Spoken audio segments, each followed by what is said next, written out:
Hey, hey! Happy Friday, everybody! TGIF. Niji, we saw you Hi, here. Nadie. Hi, Haley. Hi, Dina. Pointer lover, queen. My queen. I'm just me, you just be you. Yeah. I love it. I love it. I know that it's Friday and there's like 1,000 bazillion like live streams going on right now. It's hot. It's summertime and everybody's out doing their thing. And but there's been quite a few updates since we talked about this case. So, hi, Marshall. It's the coolest intro. I know, it's so cool. I love it. I love it. Christine did amazing. Now, if she would just answer my text message. But hi, Raina. And so we'll give a little backstory in case anybody who hasn't been covering it. We'll do a little bit of the timeline, but there's quite a few updates that have happened since last Friday when we were talking about this case. So we wanted to make sure we came on. We won't keep you guys long because, like I said, we know it's Friday and there's 1,000 other things happening out there in the world. So we're just gonna do our best to. Nope, I'm in the AC painting boxes. Hi everyone, I forgot it was Friday. 106 degrees outside. AT&T, 106 degrees at 4 p.m. That's just miserable. Yeah, I can't. That's just miserable. That's not even fun. If I'm not in water, I don't want to be bothered. No, dude, there's got to be some form of water around at that point because otherwise it's just miserable. Mm-hmm. It's kind of wow. Luckily, it wasn't that hot here today, but I did bring out the water slide for the little one so that he could enjoy some fun. I do miss that though. My kids are so like they're older. They're just like wherever. They don't care. Like I miss doing all. I really do. I miss doing I do. I miss all these little water slides and stuff. Yeah. Hi LFT. Hi Barb. Let's see. Let's see if I can find her. See if I can find her before we get started. Ursa. North Texas. Wow. Oh gosh, North Texas. Ursa. Where's Ursa? I got you, Lon. I see you. Oh, she's right here, digging up and eating dirt. That's what she's doing. No wonder she's so. That's why she's busy. Come here. Come here. You've had a busy day with that arrest warrant, huh? Come on. Oh my God. Is that a good thing? Oh, damn big. I hope. Barb, we're not gonna be able to do this much longer. Yeah, I know. My favorite part. You smell like dirt now, though. It's dirt and mud. See, I can't even get her up. She's just too dang big. She's not fighting you this week. Oh. No, she's giving me lots of kisses because she was getting in trouble for eating dirt and mud. Oh, hi, Mike's coming for you. Mike's coming for you. Look, you got dirt in your face now. Let's get rid of the evidence. Let's get rid of the evidence. She's eating right here. Right in my, Oh, yes, we can. Barb says, yes, we can. Well, then I don't know. I need to start working out or something because she's huge. She's beautiful. Barb always wants to see her every week, see how much bigger she's getting. And then I got dog hair all over me. She grew. She definitely grew, for sure. She's just huge. You going to put her in the chair? Here. Okay, Barb, look. The husband's hooking you up. Nope, she left. She's not doing it. She's not going to do it. Ursa's going to come through the screen. Hold on. That's what I say. I'm just being. It's her eyes. Her eyes. He's like, there's something wrong that he's putting me in a chair because I'm always told to get out of the chairs. So she's like, there's something off with that. All right, you're okay. You just chill. Just don't freak out and run around all crazy like you do. She's grown a ton. She's so big. She's just so big. Her whole look too. Yesterday was her 6-month puppy birthday. She turned 6 months old yesterday. And she's like 50 pounds. Good enough for Aunt Barb. There you go. Hi, Tia. Overall, she's a really good dog, but she's a puppy. And so she's a giant pain in the butt and she just doesn't know her own size. So she can just like destroy everything without even meaning to. And it's just like, I like my little dogs. The table. You can hear the table and you can hear the chairs sometimes because they're the outside ones and you hear her like. Just. Oh yeah, so like I'm eating dinner the other night and the kids get done and they're like up putting their plates and stuff away and all of a sudden all their chairs just start moving. It's because she stood up and started to walk towards where they were throwing the food away and so she was taking the chairs with her. Oh my God. See, how much bigger does she get? Well, they're not done growing until they're like 1 or 2, so and she's 50 pounds already. I know. Woo. I know. Yeah, it is. Yes, Tia, it's criminality187@gmail, but it's in my about section too. Yeah. Mine's 3, and she still acts like, thank you. I'm just me. You just be you. Thanks for I love the that. making me feel like that's how that's gonna be. Because then she's gonna be bigger and flipping crazy. They'll be like mine. It's the small poodle. So if you guys don't know the backstory, she's a mixed breed. So because I like DNA, I had her DNA tested so that we could figure out what she actually was. And her primary is Siberian Husky, but her second was small poodle. And so we like, I don't know where the heck the small poodle came in, but then it was like what was the next one? I think it was Boxer, and then it was Shepherd, and American Pit Bull Terrier, and then it just became like a whole cluster of like all kinds of little things. But the two main ones, the top one was Husky, and then the next one was freaking small poodle. I'm like, what? Well, now it explains the eyes. That explains the eyes, Shepherd yeah. explains the protectiveness, and that what are they called? The boxers. That's why she's so. My mother-in-law's boxers, and oh my gosh, there's like 4 of them. They are the sweetest, kindest dogs in the world. Yeah, I love boxers. My brother always had boxers. Poodles are super smart. But she doesn't look anything like a poodle. I don't know where the heck that one came from, but like, Phoebe's like small poodle. Whatever. That's what the DNA says. I know Barb's like, you need to get a different company and do it different. Hi, Parker. Hi, Mod Squad. Yeah, she's like, you need to have her like retested. But the rabbit hole goes deep. It sure does. All the time. Any kinky hair on her? Not really, but she does have like weird terrier whiskers, but yet there was no terrier. But she has like those weird like, terrier things that stick out. Does. Yeah. She has like a little beard. She's definitely her own personality. Yeah, she's her own kind of special. That's right. All right. We'll dive in. We should always talk about dogs. I freaking love dogs. So I found this before we actually dive, we'll go with the animal stuff for just a second. So I found this channel. It's called Wombat. I'm gonna find it. I'm gonna tell you what it is. And the guy puts together all these videos, and they're super cool. And I'm watching them all like back to back. And my husband's like, "What are you watching now?" And I'm like, "I can't help it." Wicked Wombat. And he puts together all these videos. Some are like 5 minutes long, and some are like an hour long. But it's all different like kinds of crazy animals. Wicked Wombat. And it's all crazy animals, like it's either ocean animals. So there's like a kayaker who has like a humpback whale that like lands like right like next to him. So because I freaking love animals in general. So that's like instead of trying to pay any attention to the dramatics of YouTube, I'm like, you know what? I listen to cases, and then I watch animals do stupid shit. I feel much better. It's real life, it's great. Animals are wonderful. They are better than people, Pointer Lover. I have to totally agree with you. LFT's like, I almost forgot what the line was about. We'll just bring all our dogs up. We're fine. I love animals, but not deep underwater. Okay, well, he has all kinds of them. So then, like, the last one I was watching was like crazy animal encounters in like Alaska or Canada or something. So it was like a mountain lion met like a lynx, and like it was it was balanced. I got some true crime and some crazy animals. Almost the same. Okay. Mod Squad says she's been doing bird videos lately because I was considering it, but I think it's a solid no now. I'm done. Birds are freaking cool. I love birds too. I do. Birds are freaking cool. They really are. Some of them. Go ahead. In that relaxing music, a lot of it is like bird chirps and stuff. So it is. A new puppy is in order. Alley Cattail says, since we're still on the writer talk, just wanted to let you know my cat Tippy profile pic recovered from her surgery near death experience over Memorial Weekend. Yes. Thank you for giving us the update. Aw, Alley Cattail's kitty is going to be okay. The baby. I love it. Okay. No, I want a swearing bird.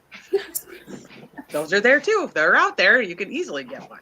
Did I ever tell I have you? a few people. I have a few people that I could. You could like just start sending messages to, and as the bird, like the bird just like starts telling people off. See, that's what my nan did. My nan had a parakeet at 86 years old. For whatever reason, my aunt got her a parakeet. My nan curses more than anybody you'll ever meet in your life. All this like your grandma, like your nan is your grandma. Nan. She's my nan. Yeah, my little old nan. She's so cute. That's the Irish one. Well, she curses like a whole lot. So this poor parrot's with her every day, right? My grandfather would walk in. I don't even think I could say the name anymore, but it would walk in. She'd go, "Hi, Alvin," and he goes, the little parrot goes, "Hey." I can't even say it. I don't even know if I could say it. Like, would repeat every single word she would say, and it did nothing but curse. It was the best thing ever. And when I get my videos, I'm going to put them up there for you guys to see. Oh, look at Jeanette coming in hot. Thank you, Jeanette. Dog treats for Ursa. So if you guys didn't notice, the channel is, I did turn on monetization for the channel, so that's always fun. And by no means are you obligated to ever have to send anything. As being here and listening to the crazy dogs and the crazy dog stories is absolutely enough. So don't ever feel obligated. Just know that it's there if you ever choose to, and we appreciate your support no matter what. I did check out the channel Unsolved No More with Detective Ken Maines. Anyone else follow this? I love it. No, did I check that out? Because that sounds really familiar. Did you tell me to and then I didn't? Because that's a good possibility. Unsolved. I'm going to do it right now, though. Unsolved. Your first puppy was a pointer. Unsolved No More with Detective Ken Maines. Nadine.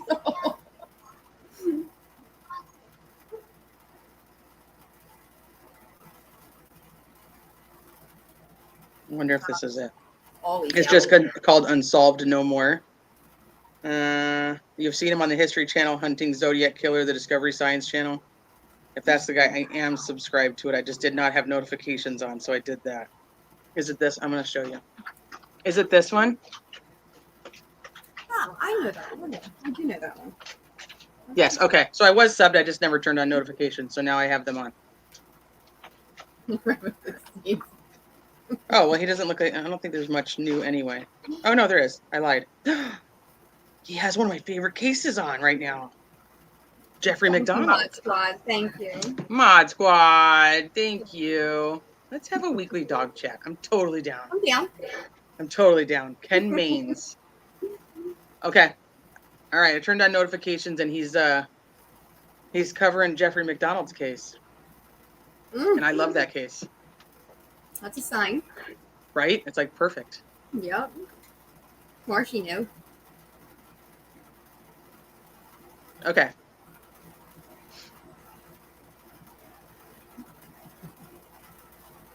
Okay, let's see. If I ever get a bird, it would be a cursing parakeet. Oh, alley cattails, of course. Of course. Let's see if I just want to make sure I didn't miss anything else. My aunt's nickname is Pee-wee, so my dad taught her bird to say Pee-wee when she walked in the door. That's what I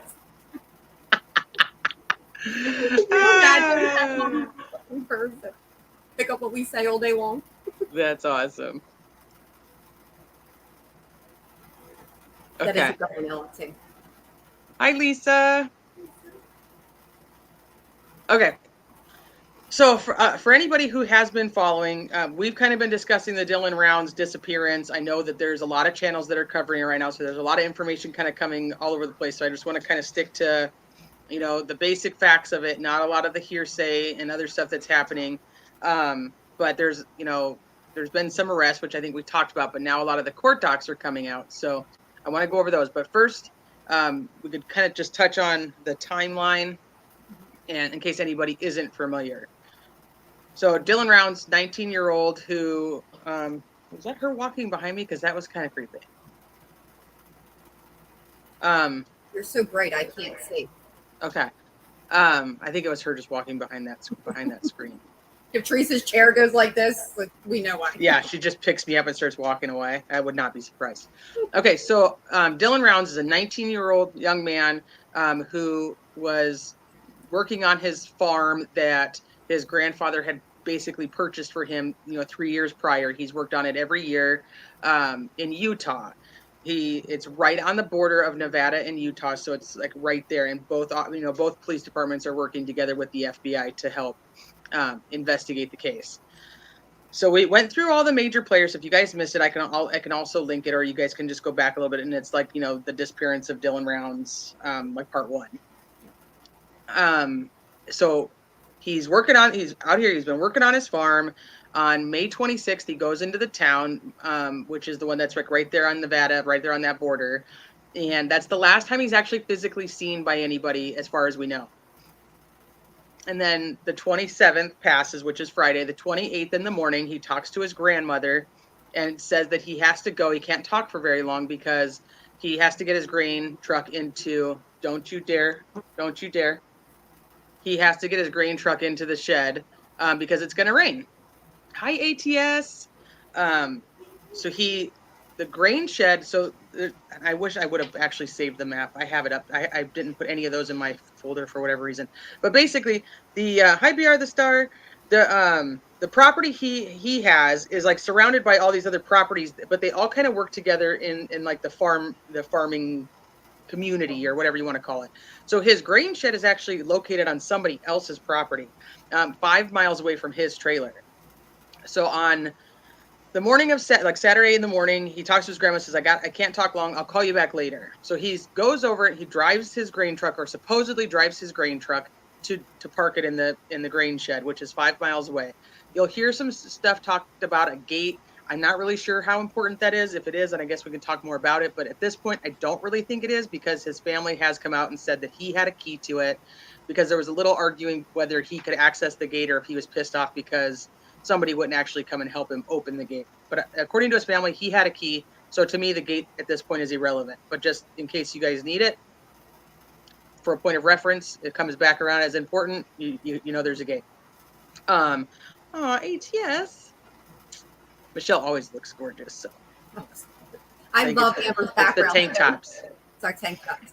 I like that ATS is now like on camera all the time, dude. Because she's flipping gorgeous and she doesn't know it. So I'm like, you know what? I fell Maybe with all the people that are telling her all the time, she'll actually figure it out. Listen, I fell in love with Amber when she had her pink hair covering the Chris Watts videos. When I tried to backtrack into all that, it was totally her videos. Completely, it caught me up, and I'm like, I love her hair.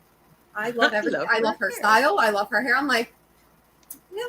And then boom, she popped on. She has this beautiful purple background, like with the lighting and everything. But like, you know how I feel about purple and pink. They're my favorites. ATS, you are absolutely beautiful, and you should be on camera all the time. Yeah. Okay, so basically, last anybody actually speaks to him, as far as we're aware, is the grandma phone call. But it is assumed that he drove the truck to the grain shed because the truck is at the grain shed. Now, there has been speculation that somebody else could have drove the truck, but as far as we know, the truck got there, he drove it there. Now, right next to this grain shed is a squatter named James Brenner, Jim. So keep that there, because it's going to come up in just a second. Nobody hears from Dylan the rest of Saturday. Nobody hears from him on Sunday. So grandma calls her family friend that's there that was working for Dylan, but him and Dylan had gotten in a bit of a tiff. And she calls him to go and check on Dylan because he never called her back and he's not answering the phone. So he goes along with squatter Jim, and they go to check out Dylan's farm, and he's not there. They basically tell grandma, like, he's not here, but, it's going to be okay. And grandma doesn't tell mom yet. And this is paternal grandma, so it's dad's mom. So grandma doesn't want to get anybody worried yet. So mom and dad don't find out until Monday that nobody has heard from Dylan, when the best friend, JD, lets mom know, hey, I haven't heard from him either. Now everybody's kind of freaking out, and Monday, mom and dad drive to the farm and, raise the alarms. So at this point, we have Dawn and James, who have done some work for Dylan. They're both older gentlemen, 50s, early 60s-ish, which is You're going to run into a lot of that in this whole little situation. And then you have Dylan, 19-year-old, who grandpa buys him some land and he's out here farming and now he's the boss. Yeah. I think that's a big deal. And so then, okay, so now we've got the cops involved. Come to find out, we got a whole nother set of people that are going to come into play, which we talked about them. So you got the Wadsworth. So that's the brothers who basically rent a bar in the town, and that's known for gambling and some illegal activity.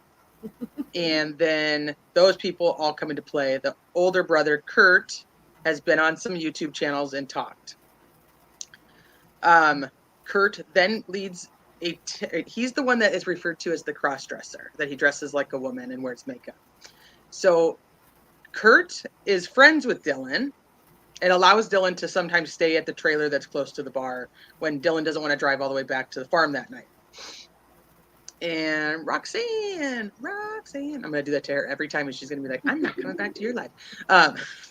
So then I'm trying to give you like the shortest rundown of exactly what we know so far. You're doing good too, Tay. There's a lot. Am I? Okay, You're doing really good. So then, so Kurt has his brothers, and then there's the bar owners, which that son's name is Dylan and Ellen. Ellen.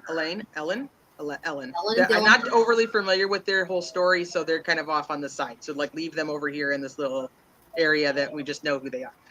And I think that she actually called into No Thanks Investigates, or the son did, but I haven't gotten that. I haven't watched any of that. The son did. The son did? Okay.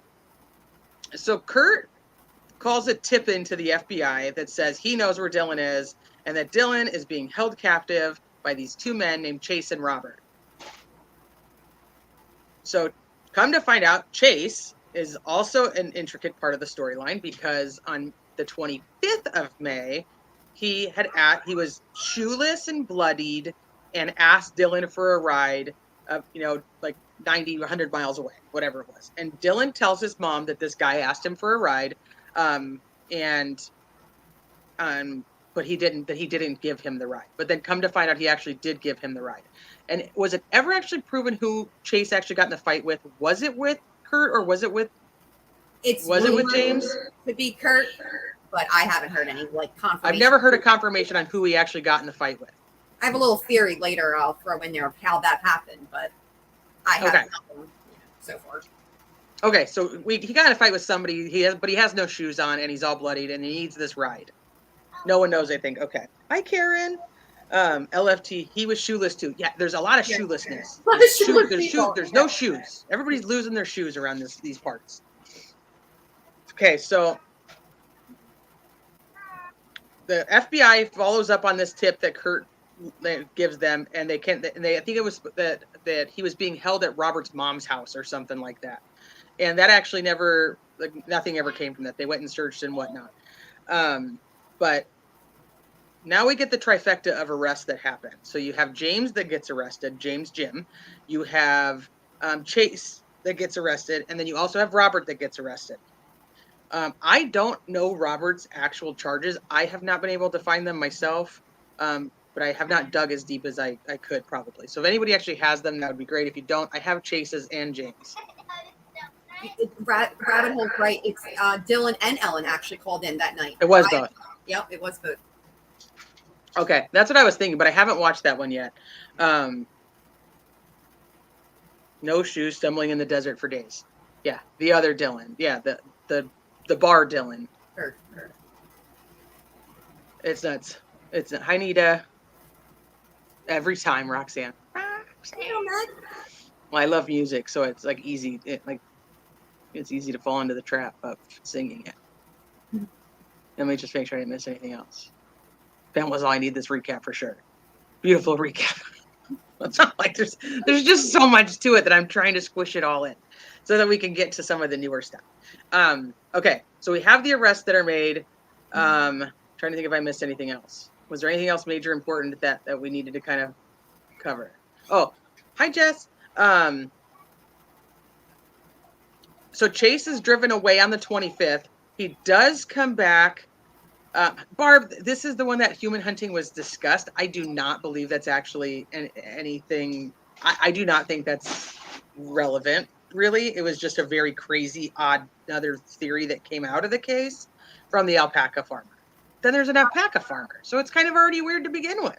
What I think the human hunting thing was about, I think that group very much exists, but it's not so much human hunting. It was that name kind of fell into like one of three that Jim was kind of throwing out there in the beginning. And they're more just policing their land. As you can see now, a lot of these people share. Which I think we're going to kind of come to when we start reading through these arrest affidavits and these court documents. You're going to kind of see why I think that becomes pretty prevalent. Hi, Melmac. So they have, I don't even know where I was going now. Where was I? I went right into Barb. It worked, Barb. But I totally forgot where I was going. I think we were caught up. Were we caught up? Damn, that's bad. I can't even remember. Okay, I think we're pretty caught up. We're going into that. I think it's very interesting that during today's court appearance, it was mentioned that they are keeping someone's name private and keeping them protected from Jim. Sunny Days, I agree with this, but so there's a whole bunch that has to do with Jim that I think is kind of interesting, because this guy's history goes back 30 plus years, and this is not a good dude. And then I don't know if you guys are familiar with what is his name? Is it Tyler? Yeah. Is it Tyler that's covering this? Tyler. He's got a really interesting theory about some water rights that I think is, you obviously have a lot of gun stuff happening. You have a lot of talks about drugs and meth particularly, but I think that people are kind of missing this whole farm stuff, that there is a very big deal when it comes to farming. People don't like giving up their land, number one. Number two, there is seed trade. I don't know how else to say it, but it is a big deal. And people that are in the Midwest will know what I'm talking about, because you're growing specific kinds of things that are known to you, because that's how you're going to basically make the money in the long run, is that you have your own special seed, or you would say. So there's a lot of things that go on behind the scenes that have to do with farming as well. And so I really like Tyler's theory going down this whole rabbit hole of the water and the water rights. I think the water is a player, especially now after Lake Mead drying up. See, I'm agreeing with you. I don't know really where that goes yet. But I think it's something that we should definitely keep an eye on. And if you guys don't follow Tyler, then I think that he's going down that rabbit hole, and I like where he's going with it. But okay, so let's get back to these lovely players. So James is arrested, Chase is arrested, Robert is arrested. Kurt is not arrested. His brothers, the Wadsworths, not arrested. But I did hear that over the last couple of days, their houses have been being searched, or law enforcement has been present around their homes. So I feel like Tyler is already my close friend. I know, I like him. So they're definitely keeping an eye on that situation. Now, James, we're going to continue to refer to him as Jim because it's easier. So Jim is, we read his arrest affidavit last week, but he is now being confirmed by the FBI as an official suspect in Dylan Round's disappearance. Let's see. Isn't most well water full of salt, so it has to be filtered somehow. So I'm definitely not a farmer. Land disputes and water disputes can get really ugly. Need it absolutely. I'm not a farmer, so I don't know all the ins and outs of but I know that it's going to be important, because Dylan had water on his land, but his water is not the same kind of water. They're looking for the water rights that would be literally right next to that grain shed. And then there's also talk about the land rights on and if Dylan was actually buying more land in that area. And if Dylan was buying more land in that area, what is that going to do to Jim? Is he going to be displaced? Is it going to cause an issue? His truck was full of seed, and it was emptied and searched. As far as I know, they searched it. I do not know if it was emptied. Was Jim former employee who was fired by Dylan? Phoebe, yes, he was, but he wasn't necessarily an employee. He just helped do some odds and ends jobs, because Dylan would contract out with other farms by just to gain more money or to get more money. Like he would do like, hay baling and things like that. And so Jim would help him. I believe the employee would be Don, if I had to say employee, because I know that Grandpa was really good friends with Don and wanted them to like partner up and to help each other.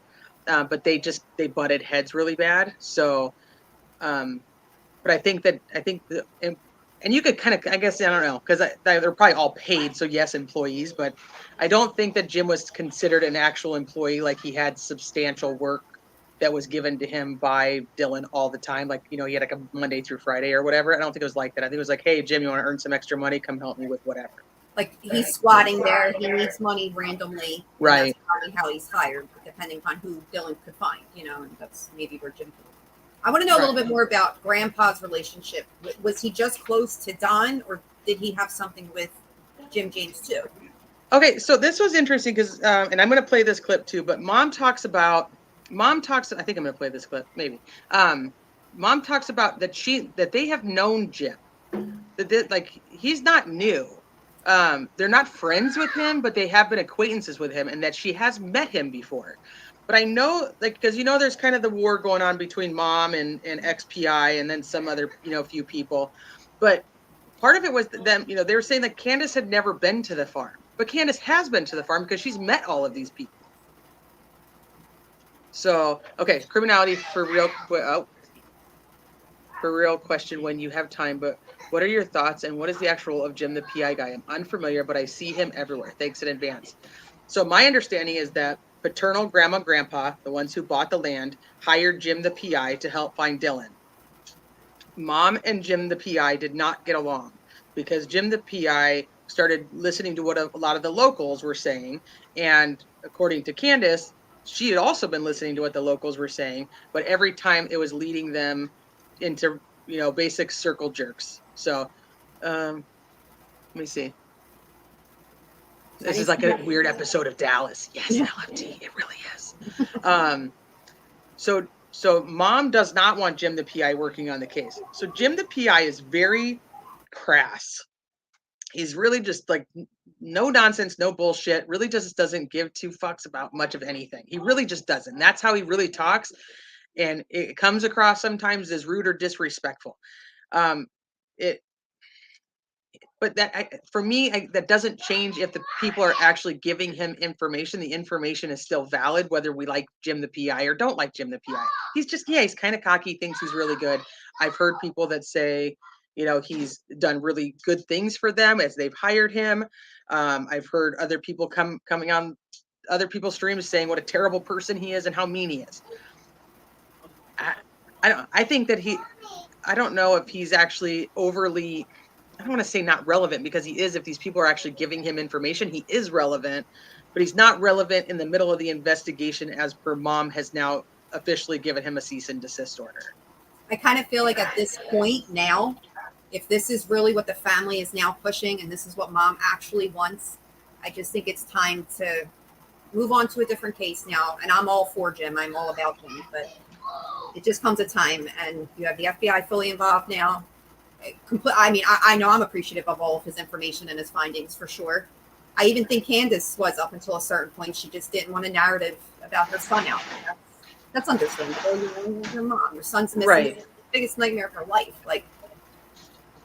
But I will say, Jim is why we were able to connect certain things the way we were able to connect them. I don't know if that was the same thing with the FBI and whatnot, but for us, it did. And I know a lot of us were invested in the cases like this. We want to help, and look at Mob Crew. They cut off all searches, but they allowed Mob Crew because they were going in a different direction. Because they went somewhere else. Yeah, they ended up changing up what they were going to be looking for. They went after more the chase route versus the Dylan route.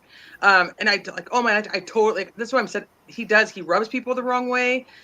I don't care one way or the other. I'm not friends with the guy. I'm not friends with the guy.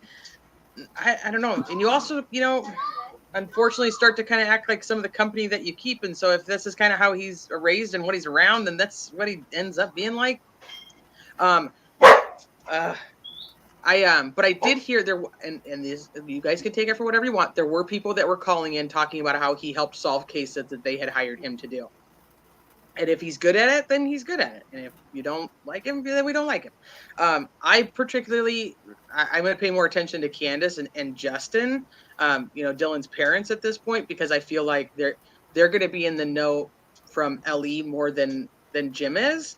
But Jim is actually probably going to be more in the know when it comes to the locals that continuously want to talk to him because they think like, oh my gosh, like he's famous and we're going to tell him all these things. Jim's going to get the credits of this. You know what I mean? He's going to get the credits of all the, like see how Kurt eventually calls in and, the Ellen exactly. Call in. That's going to kind of be probably what you get from Jim and whatever channel that he Correct. is doing this. From here on, though, I just feel like now that the FBI is involved and Candace is fully on it herself, if that's not what the family wants, I mean, again, I feel like right now is the time for the family, and it's just.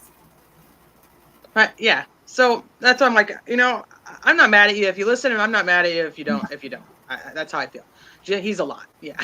Jim is a lot. But the other thing, Karen, is I think Jim knows that Jim is a lot. So it's not like really a surprise to him when people think that. Jim knows Jim. But I'll listen. I want the information. Some people cannot get past his personality, which I totally understand because we all have people in our lives that are just, they have that. Have you listened to families he's lied to and about? Yeah. So that's what I was saying is I've heard both. I've heard both sides calling in now on these different shows, depending on, I think, which side you're listening to at that moment. Like they have people that are calling in saying like what a horrible human being he is. And then this side is calling in talking about what a great person he is and how he found their missing dog 25 years ago or whatever. That's totally not true. I'm just making that up, FYI. But you know what I'm saying? Like it's all over. It kind of is what it is. But I do think that his way of no bullshit and like no nonsense is making these people pissed off enough that they are coming forward and talking. And we may not like his approach, but if these people just keep coming out and saying whatever, then law enforcement's listening to it. Is it actually going to help or is it actually going to hurt? I don't know. Hybrid Pisces. Hi, love. I wonder how many of the people that done like Jim didn't like the mean tweets. Let's see. I wonder how many of the, wait, I missed something. Some people can't get that. No, I didn't miss it. Okay. You have to admit, though, his argument drama with Candace has certainly kept Dylan's name up front and center. It really has. This is why I'm like, I totally see one both ways. It totally makes sense. Like, yes, he could be a dick, but is him being a dick actually helping? Is it a bad thing? I don't know. I don't know either. For sure. Okay. So I think that we're pretty much caught up to where everybody's at now. Like I said, last Friday, we read through Jim's arrest affidavit. We've come to figure out that basically Jim is the same Jim. I think that anybody who's kind of followed along, we questioned it, over a week ago, but it is. So Jim is the same Jim that went with Dawn to go check on Dylan. Then we also figured out that in the arrest affidavit, they refer to him as DH, and that is actually Dawn, who went to go check on Dylan, who James had given the guns to hide for him. Does that make sense? So they are all the same players, and now Dawn is hiding guns for James after Dylan goes missing because the cops are going to be searching James's place, and he's not allowed to have guns because he's a felon, and he's been arrested on like assault charges, all kinds of crazy stuff over 30 years. He also has 3 violations of the fact that he's not supposed to carry firearms, and he still continues to carry firearms. So they're serving another search warrant, and they're going to find more guns. So he asked Dawn to hide them. So Dawn hides them, but Dawn does not tell law enforcement about this one gun in particular because he believes that it's his right to keep the gun because the prior landowner or person who was squatting, whoever it was, owed him money still. So he was going to keep this particular gun as payback for the money the prior person owed him. But in good conscience, he comes forward and turns this gun in. Now, I'm telling you this again because I think this is quite interesting when we listen to Chase's story. So, okay, hold on. Now I've got to try to bring that up. Chase is getting more interesting as time goes on, and he was already. They really are. Yes. It's getting there. The 22, Sonny. Yes. Okay. So we're going to bring up Chase. So we're going to look at Chase first, and then we're going to go into the more of the federal stuff with Jim. And then we'll talk about the fact that Jim had a hearing today, and he also has another hearing on Monday. But I want to be clear because I'm hearing a lot of confusion on his hearing on Monday. Jim's hearing on Monday is not to do with Dylan. It actually has to do with an assault charge that he has from the beginning of 2021, where he beat the crap out of a 70-plus-year-old man with an aluminum chair. So he has charges for firing upon people. He definitely, yeah, he's okay. So I'm not going to be able to see chat for a second. So if you guys are talking to me, yell at Michelle. Amanda Esvita, we love you. Sorry, happy baby. Congratulations. Amanda Esvita's here. I saw her name pop up. I'm blind, but I saw that Esvita in there. She had to go have a cute little baby, and she did. That has to be her focus. I hope you're feeling good, you. Yeah, this Jim dude is not a good dude. Definitely not a good dude. But looking at these people around, how many of them are? They've all lived this really kind of rough life around there. Amanda Esvita is amazing, and I love her, and I love her baby. Miss your videos. I have questions. I still say it. I don't know who I was listening to. Was it? It might have been Amber, or it could have been Kelly. That one of them was talking about, like, I have questions, and we miss how Amanda says it. Yep, the best part, and has the best questions. All right, let's see. I add this up here. Let's hide the comment, and let's see if I can actually zoom in on that at all, or I'm gonna just read it from my phone. Right, Phoebe.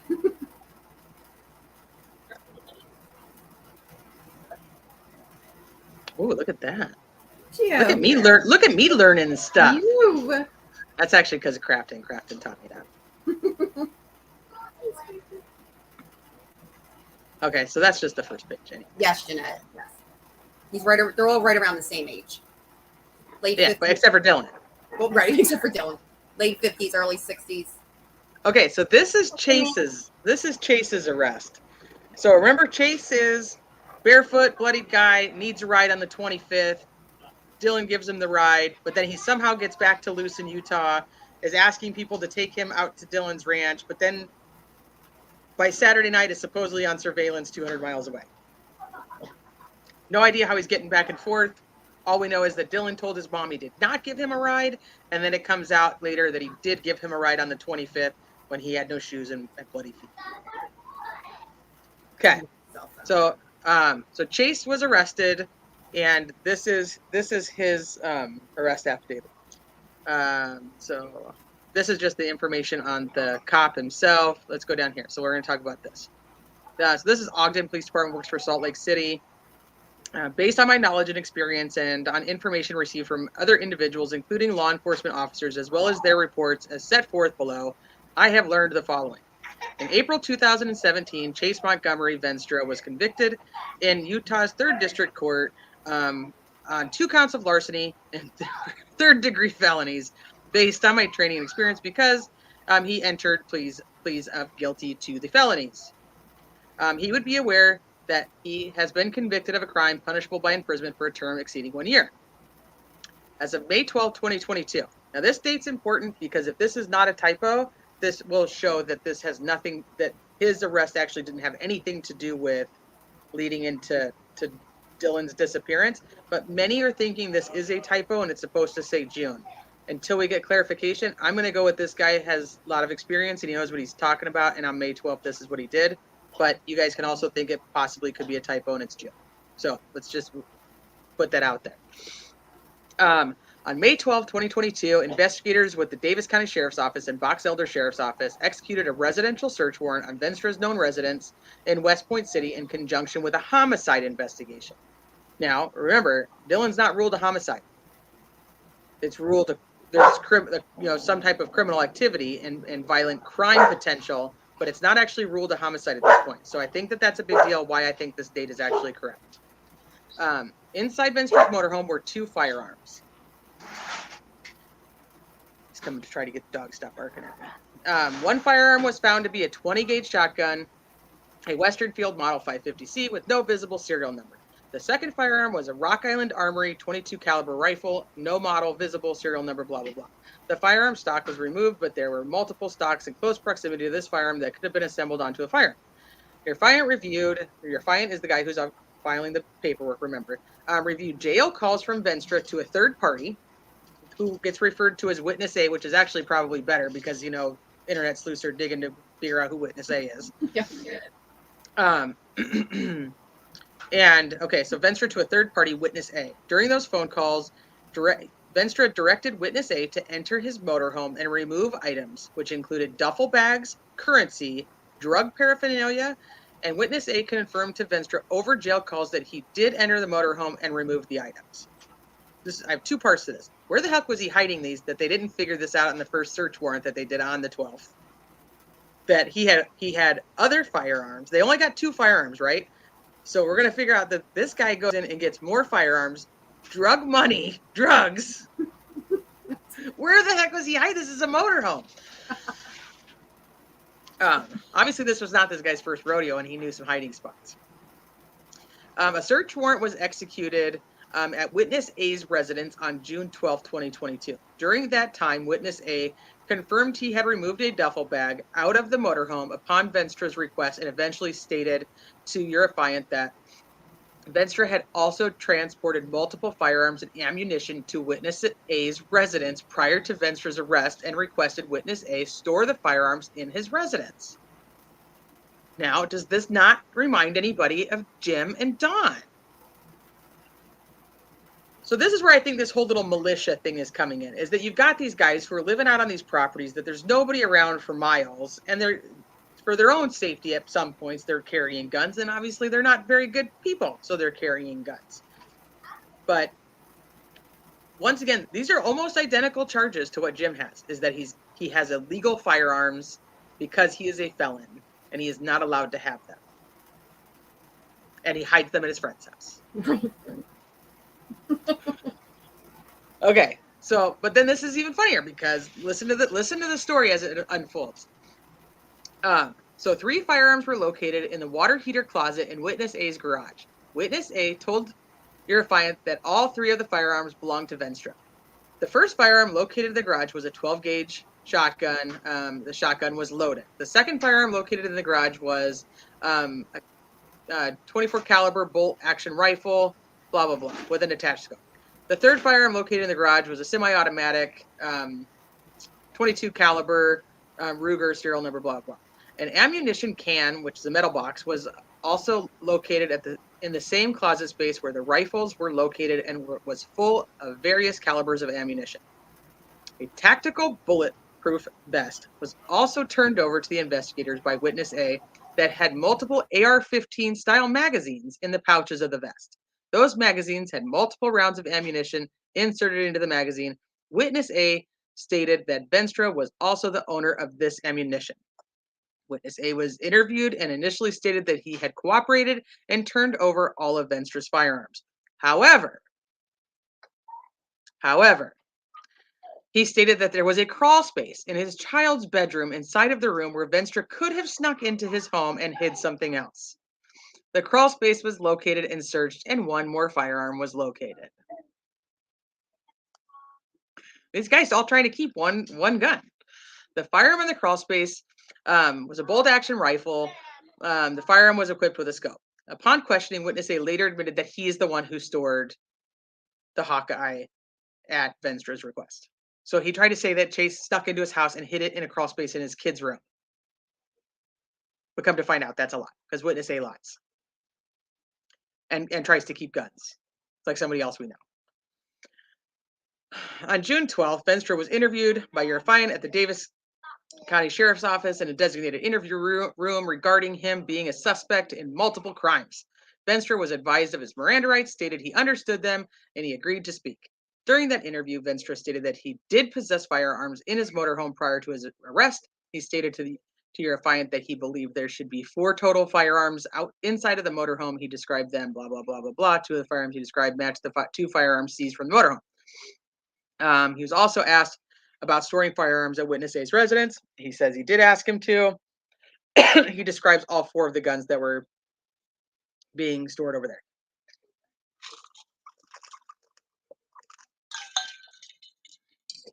The affiant confirmed all 6 firearms were actually in custody at that point. Probable cause to believe that Chase Montgomery Venstra has committed violations by having possession of firearms as by a restricted person. So basically, same concept, right? Are you muted still? Yeah, it's nuts. There's a lot. Okay, so I probably missed all kinds of stuff in chat because I was trying to read that and did not hear anything. Poor Dylan, it feels like he was fed to the wolves. I cannot comprehend why no one in his family ever went to visit him on his farm. So Sunny Days, this is what I was talking about a little bit earlier, is that's one of the things that's being put out is that nobody visited him. But if nobody visited him, how did his family, his mom and dad, both know these other players? They had met them before. Yep. They said they weren't friends, but they were acquaintances and they had met. So somebody's not telling the truth. Either they never really met these people, or Dylan brought them all home for Thanksgiving. Like, well, I don't know. Or maybe they went off of Grandpa's word of people of the land, and Well, she specifically states that she knew him. Like, she was not friends with him, but they were acquaintances. Yes, knew of him. Right? Yeah, I'm just as confused. I can't believe that people were out there as much as. I think the family may have been out there once, twice, maybe 3 times, and that was kind of probably not very often. Yeah, but you got to think the kid's only out there over the summer, right? So, and they do have other kids. Not that they couldn't go out there, but he's out there over the summer because he doesn't live there permanently. Oh, I guess I can take that off the screen. And then the family put out a press release yesterday. Well, it's a joint press release. Not the family, I'm sorry. The FBI and the... Oh, I'll pull that up too.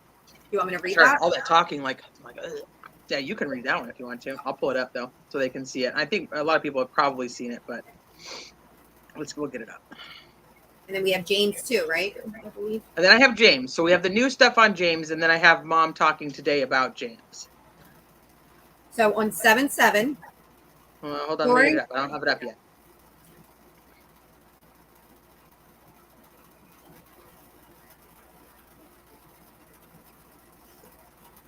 Okay, you guys see that? Okay.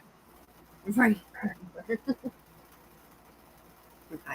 So on 7/7, during the course of this investigation, multiple persons have been interviewed by the Box Elder County Sheriff's Office, the FBI, and other assisting agencies. Multiple arrests have been made for unrelated warrants and crimes that have been discovered during this process. When Dylan Rounds was not located early on in this search effort, the investigation focused on the possibility of Dylan being the victim of a crime.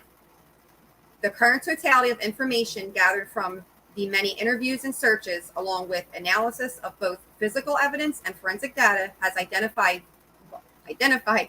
James Brenner as a suspect. Brenner is currently being held in the Weber County Jail on unrelated federal firearm charges. No criminal charges have been filed specifically regarding the Dylan Rounds case. This investigation is not complete and remains active. Law enforcement investigators are continuing to work to locate Dylan and find answers. At this time, no further information or comment related to this criminal investigation will be released.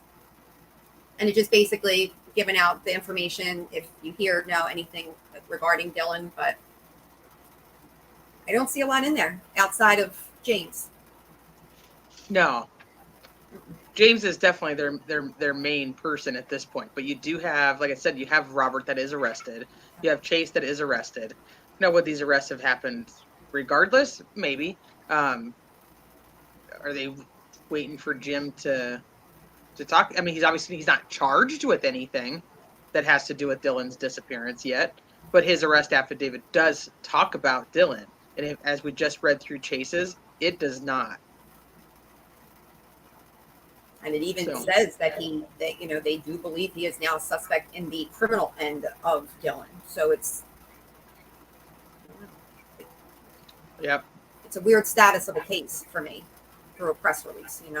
Like we know that James was arrested, but what came out of that outside of just firearms. Well, and I think it's this one that says it's like, both physical and forensic data. Both physical and forensic data. So you have to remember, and you know what? I think I have a picture of this that maybe I'll try to get up.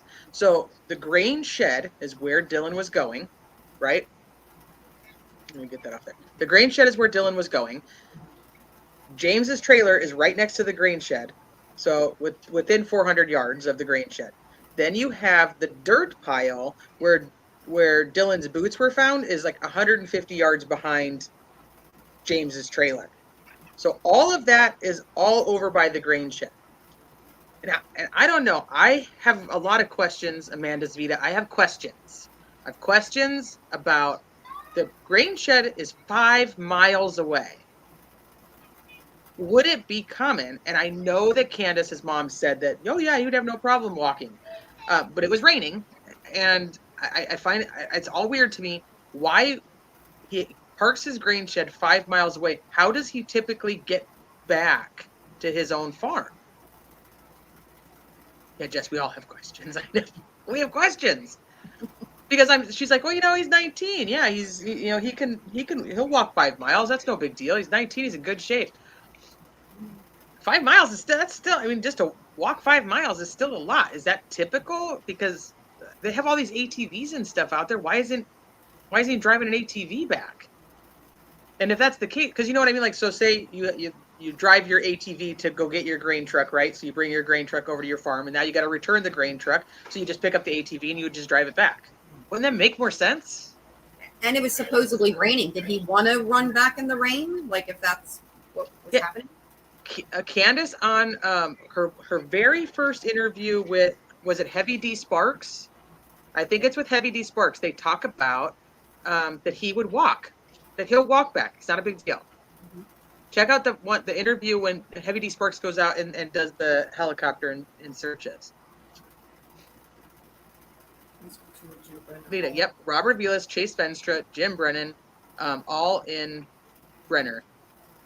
I'm like, yeah, wait a minute, that doesn't sound right as soon as I said that out loud. All in jail for unrelated reasons, but all under suspicion. But only one officially named as a suspect in the disappearance. That's a long way to walk. He had a motorcycle he rode sometimes, Sunny Day says. Okay. I wouldn't be surprised if either has cellmates that are undercover. Oh, I would not either, Steve. I would not either. I'm sure they've definitely got some people in there looking to make some deals, especially with these ex-felons. These guys are felons, not allowed to have firearms, that are looking, at a couple years in jail that they don't necessarily have to serve. And, especially if they just flip and turn and go, yeah, well, no, so-and-so, this is what happened. And because then you've also got the Wadsworth that still people are still considering. I don't know how much they play into anything anymore. According to Kurt, the motorcycle was broke. There would have been tracks of some sort, right? If there was nothing, so that's where it. There's no, and his boots are back at James's, and they're on the side of the little dirt pile. They're on that side of the dirt pile, away from the road, so that if you're driving by, you would not be able to see them. Facing his camper. I don't know why that bothers me so bad, but it does. Like the way I agree. In my mind, it's like they were placed that way, but why? Which means that body was standing in that direction. Did he come back around after whatever happened at the Grange? Like, how did that keeps replaying in my head too. Well, so then the other big question was, does Jim have an actual working vehicle? So it was discussed that he has like an older rundown pickup truck, but now there's argument on whether this truck even worked or not. So could he have given him a ride back? And why did he end up with his shoes? And I just feel like with him having that cash on him, and there's a lot of people needing cash and needing to buy drugs and don't work and sometimes just work for Dylan. And, that cash was too easy to get to through that kid in their eyes, and yeah, especially if he's out there bragging that he's got all this money, they think he's money now, because obviously what 19-year-old is has enough money to be like buying all this land and doing this. Did they know that Grandpa bought it? I mean, I would think so, because Don and Grandpa were supposedly friends. They were buddies. I'm kind of torn too with Chase and this whole beat up situation. I don't doubt that he approached Dylan being bloody and all of that, but I'm starting to question if if the stories between him and Kurt are not what they are. Was that a distraction? Was that a ploy to maybe get Dylan to Chase? Like, I'm still, everything I thought last week has kind of. Yeah. Oh, totally. I totally agree. Yeah. So, well, then, okay. So James, the land that James is on, that we call him a squatter, but supposedly the people who own the land actually know he's staying there, and they purposely told him to go stay there. And then they're saying that they told him to stay there, or there's rumors that they told him to stay there to either watch the land because there was people doing stuff around there, or that he was always getting in trouble wherever he actually lived, because according to what I'm hearing, this James guy actually owns land of his own a little further away. I don't know if that's true, so please don't take that as gold, but that's what I'm hearing around, is that he actually owns his own land. So why is he being put out here and then called a squatter if he was actually put there intentionally? Do we know if James has a drug problem of any sort, and maybe he lost it all and now he's squatting? Well, I don't know, because then you have the gambling stuff too. That too. Which they kind of just put all on Ellen conveniently. I'm like, I don't think it's just Ellen. It appears as Dylan and Kurt was very close friends, according to Kurt. Usually investigators look at the closest first, yet. I agree. Okay, so I actually have questions about this too, because where the heck is JD? I don't think, I think JD is the known of age friend, like the appropriate age friend. Around there, or is he from like Idaho, where the family is? I think he's more family related there. I don't think he's part of the farm, but I'm not 100% on that one. Okay, so this is like his buddy from home. Yeah. Okay, that makes more sense to me. That's what I wanted to figure out, because I haven't heard anybody. Thank you, ATS. I was like, I hadn't heard anybody talk about that.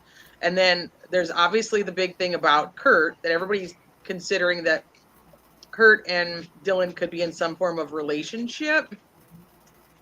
It also could be that they are both kind of, if the fact is that Dylan is gay and he was kind of outcasted by any form of his family, which is total rumor, if that is true, and then you have Kurt, who's obviously different in his own right, and he's outcasted, they could be very well just be very good friends and not have a relationship like that.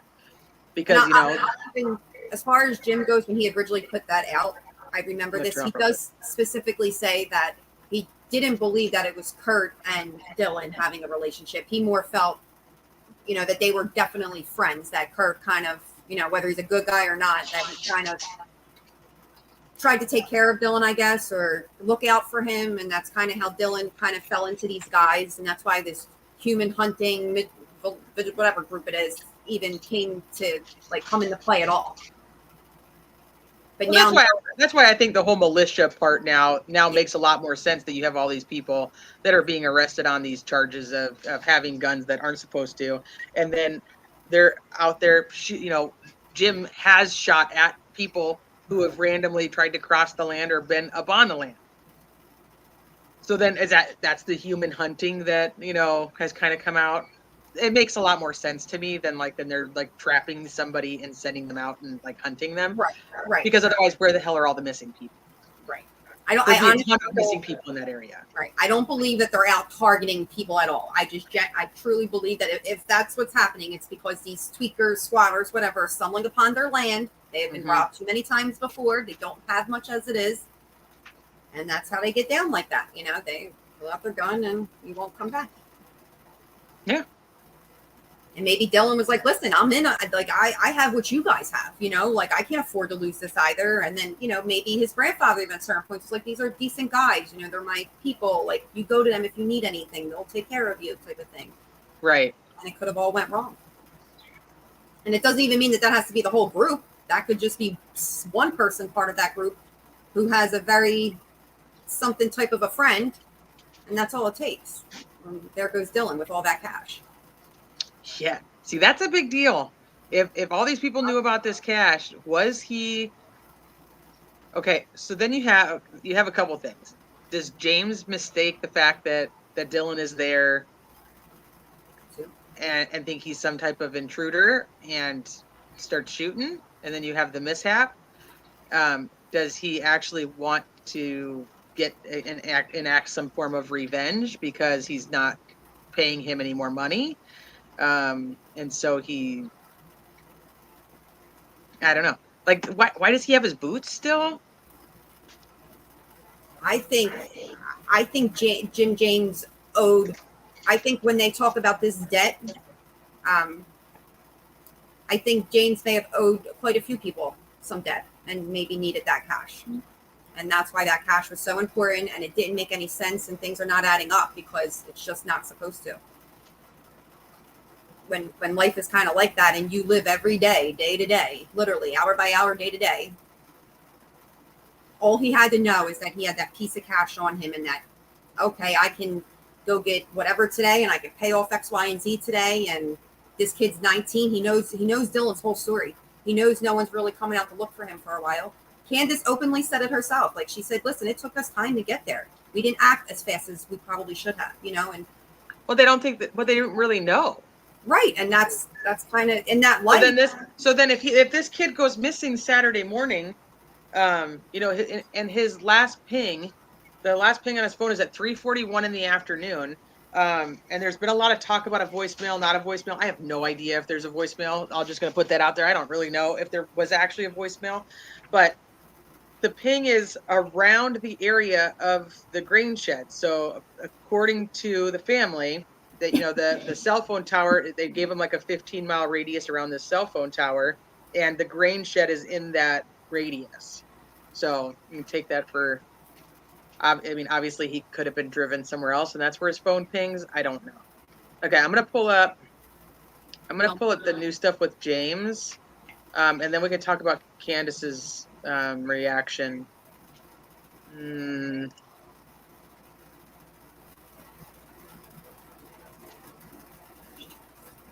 Let me see if you guys can see that. Okay, so with this up again, I can't see chat. So just FYI. Let's see if I can make that any bigger. See, let me know if you want me to jump in anywhere, okay? Oh yeah, for sure.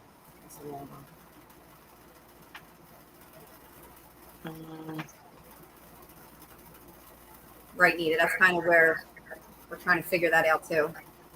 I think they said something was around 6 something that night too, but I haven't heard anything else about it. Oh, they did say something about 6 o'clock that night? Because I never heard anything about that. Like, I don't know if it was completely confirmed, but it was mentioned that something else pinged at 6 something. Amber Kelly. Really? Yeah.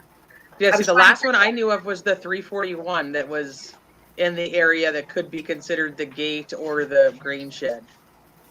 Okay, I'm just going to get to the important stuff here.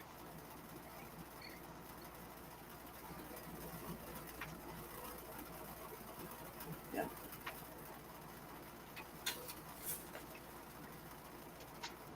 Okay. Do you want? I can scroll this if you want to read it. I can read it. Okay. Yeah, my throat is a little dry, so I'm gonna grab another water and then I'll scroll for you while you read. Where do you want me to go through all of this from the beginning, or do you want me to just because it's the part that are X'd. That's the parts that they're going with. So if you can even just kind of touch on them, you don't have to read it like verbatim, and then we'll get down to the stuff that's actually like the most important. I know a lot of the people who are like deep following this case have already heard this stuff, but those that aren't following it deeply, then this will be their first time. So I want to make sure we touch on it at least. And then you have this in chat too, so if you want to read it from your own chat, you could probably do that. Yeah. Okay. Let me go to.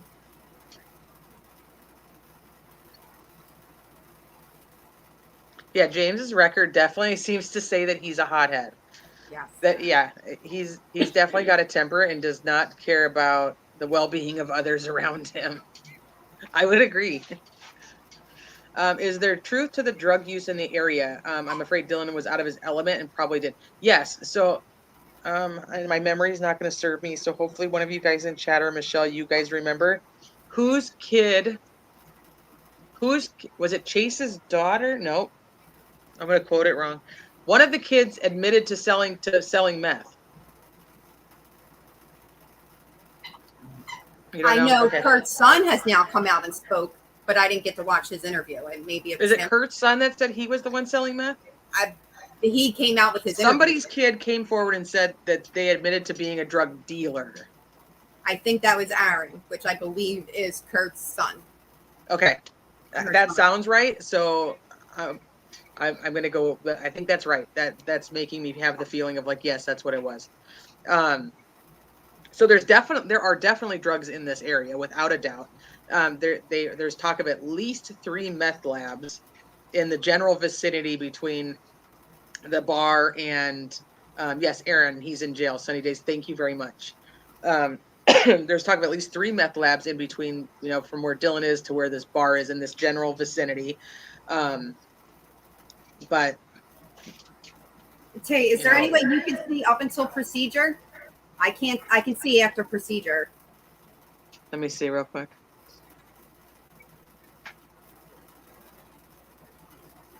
If you could do up to procedure, I can do it. Okay, so on the first one, the United States moves forward in detention.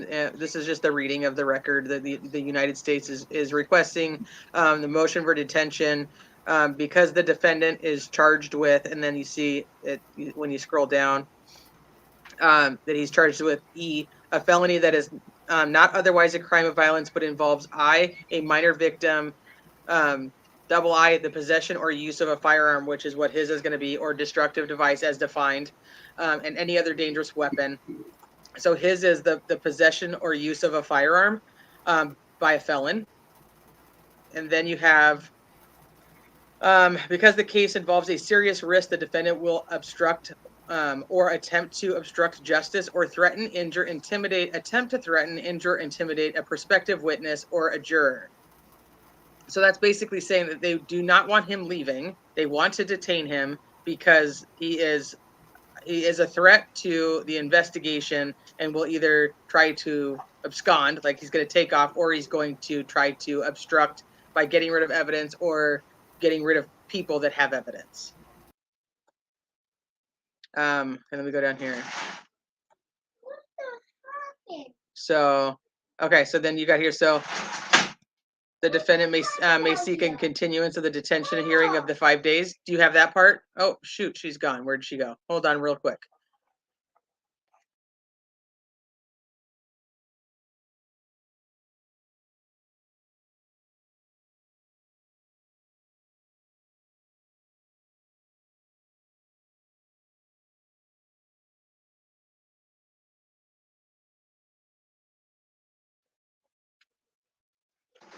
Okay, well, it looks like we lost her for a second, so we'll wait for her to come back.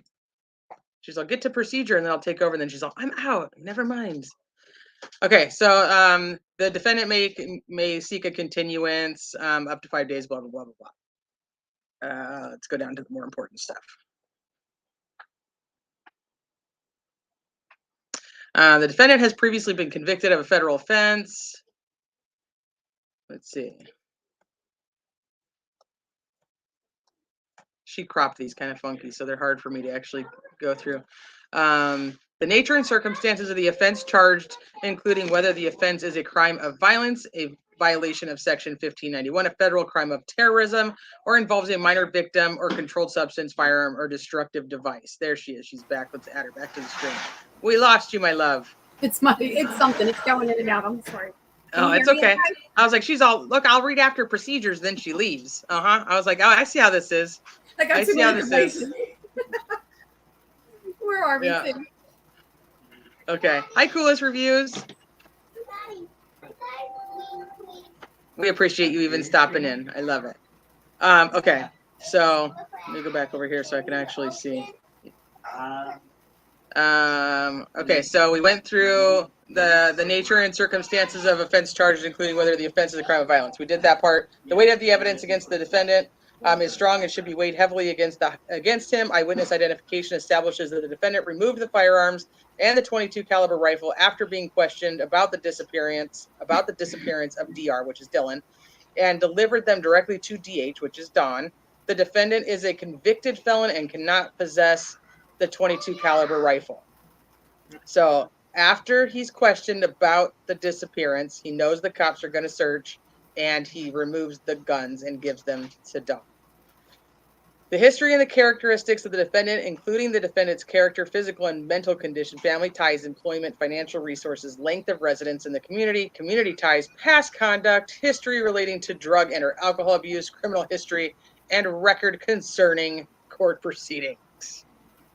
The defendant has a significant criminal history, including malicious wounding, malicious shooting, and 3 convictions for felon in possession of a firearm. The defendant was previously residing in Illinois, where his convictions rest. The defendant has no work history and is currently unemployed and has no verifiable residence. The defendant was trespassing and squatting on the property. The nature and seriousness of danger to any person or to the community that would be posed by the defendant's release.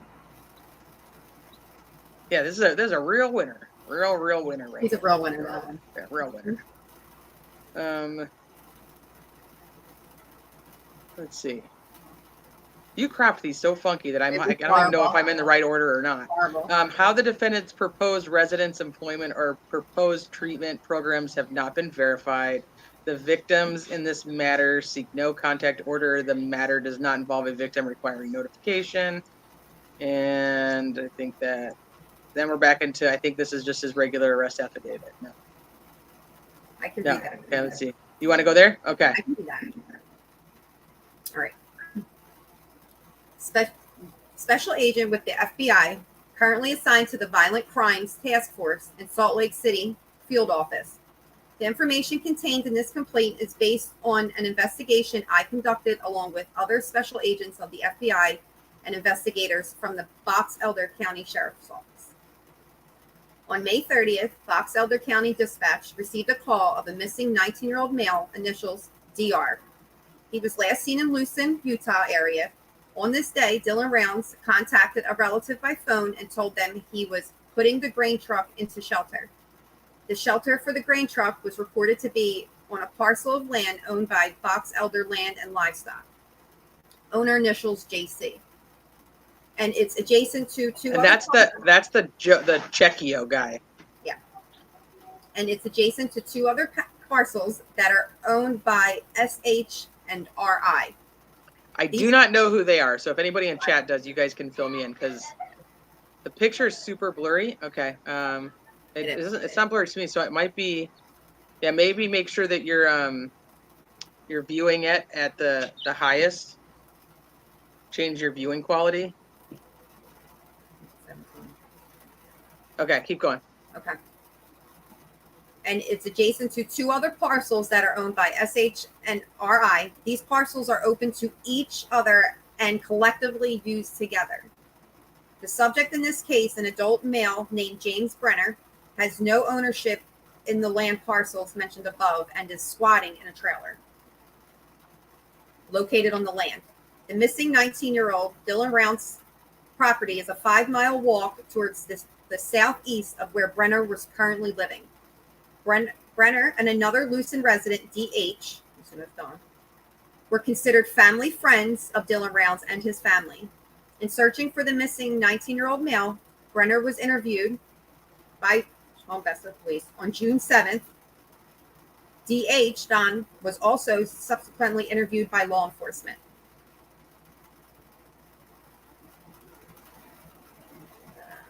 On or about June 11th, Box Elder County, in their search for the missing 19-year-old male Dylan Rounds, requested assistance from the FBI and Davis County Sheriff Office.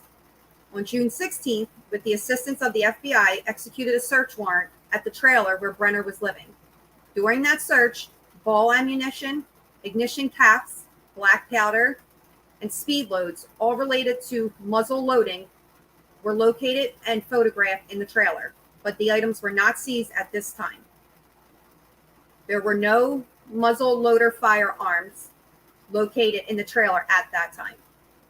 On June 20th, a friend and neighbor of Brenner, DH Don, was interviewed by Besso and the FBI. During the interview, Don advised that after Dylan went missing and sometime after Brenner's initial June 7th interview with law enforcement, Brenner brought 3 black powder guns over to Don's residence and asked him to safekeep them. When Don asked why, or DH asked why, Brenner stated that he needed to do this for his own safety, and that the last time he had trouble with the law, they took everything from him, and he did not want the things he had left to be taken again. DH agreed to store the muzzle loaders for him at that time. At that time of the interview, Don turned over the 3 muzzle loaders to law enforcement, who booked them into evidence. On June 21st, Don was again interviewed by the FBI. During this interview, Don advised that Brenner had also bought him a .22 caliber rifle around the same time he had brought over the muzzle loaders. Don told us that he didn't mention the .22 rifle when he interviewed before because he had been owed money by the rifle's original owner, and that he felt that he should have claim over the .22 rifle that Brenner asked him to store to cover the debt. That debt. He explained to us that the rifle had been left in a trailer on the property where Brenner had been living, prior to Brenner living there, by a person who owed Don money. Brenner, upon moving into the trailer, had taken possession of it. Don knew that Brenner wasn't allowed to have firearms because of his criminal history. Don turned over to the FBI the .22 rifle in case that Brenner had personally handed to him and asked him to store. The rifle was loaded with 5 rounds of .22 caliber and ammunition. Which we discovered when we talked about this last week, that that's what it holds. So that it does hold 5. So it wasn't missing anything. Pink Dahlia. Jeanette. The .22 caliber rifle is a Winchester model 6922 SL something. I'm blank. On the rifle, you don't have to read through all that part, but just says it's like a 22. No, my eyes can't see. Yeah, it's a 22. You're like, wait a minute, I'm not gonna be able to see all those little dots and stuff. Made in New Haven, Connecticut. No serial number was located.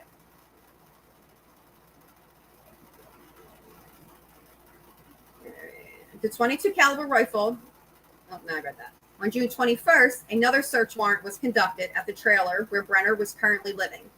During this warrant, law enforcement seized a muzzle loader, 1 box of 45 lead round ball ammunition, 1 box of Spear 570 lead ball, 1 box of Federal 45 lead ball ammunition, ignition caps, 4 pounds of Burgundy black powder, and speed loads, and booked them into evidence.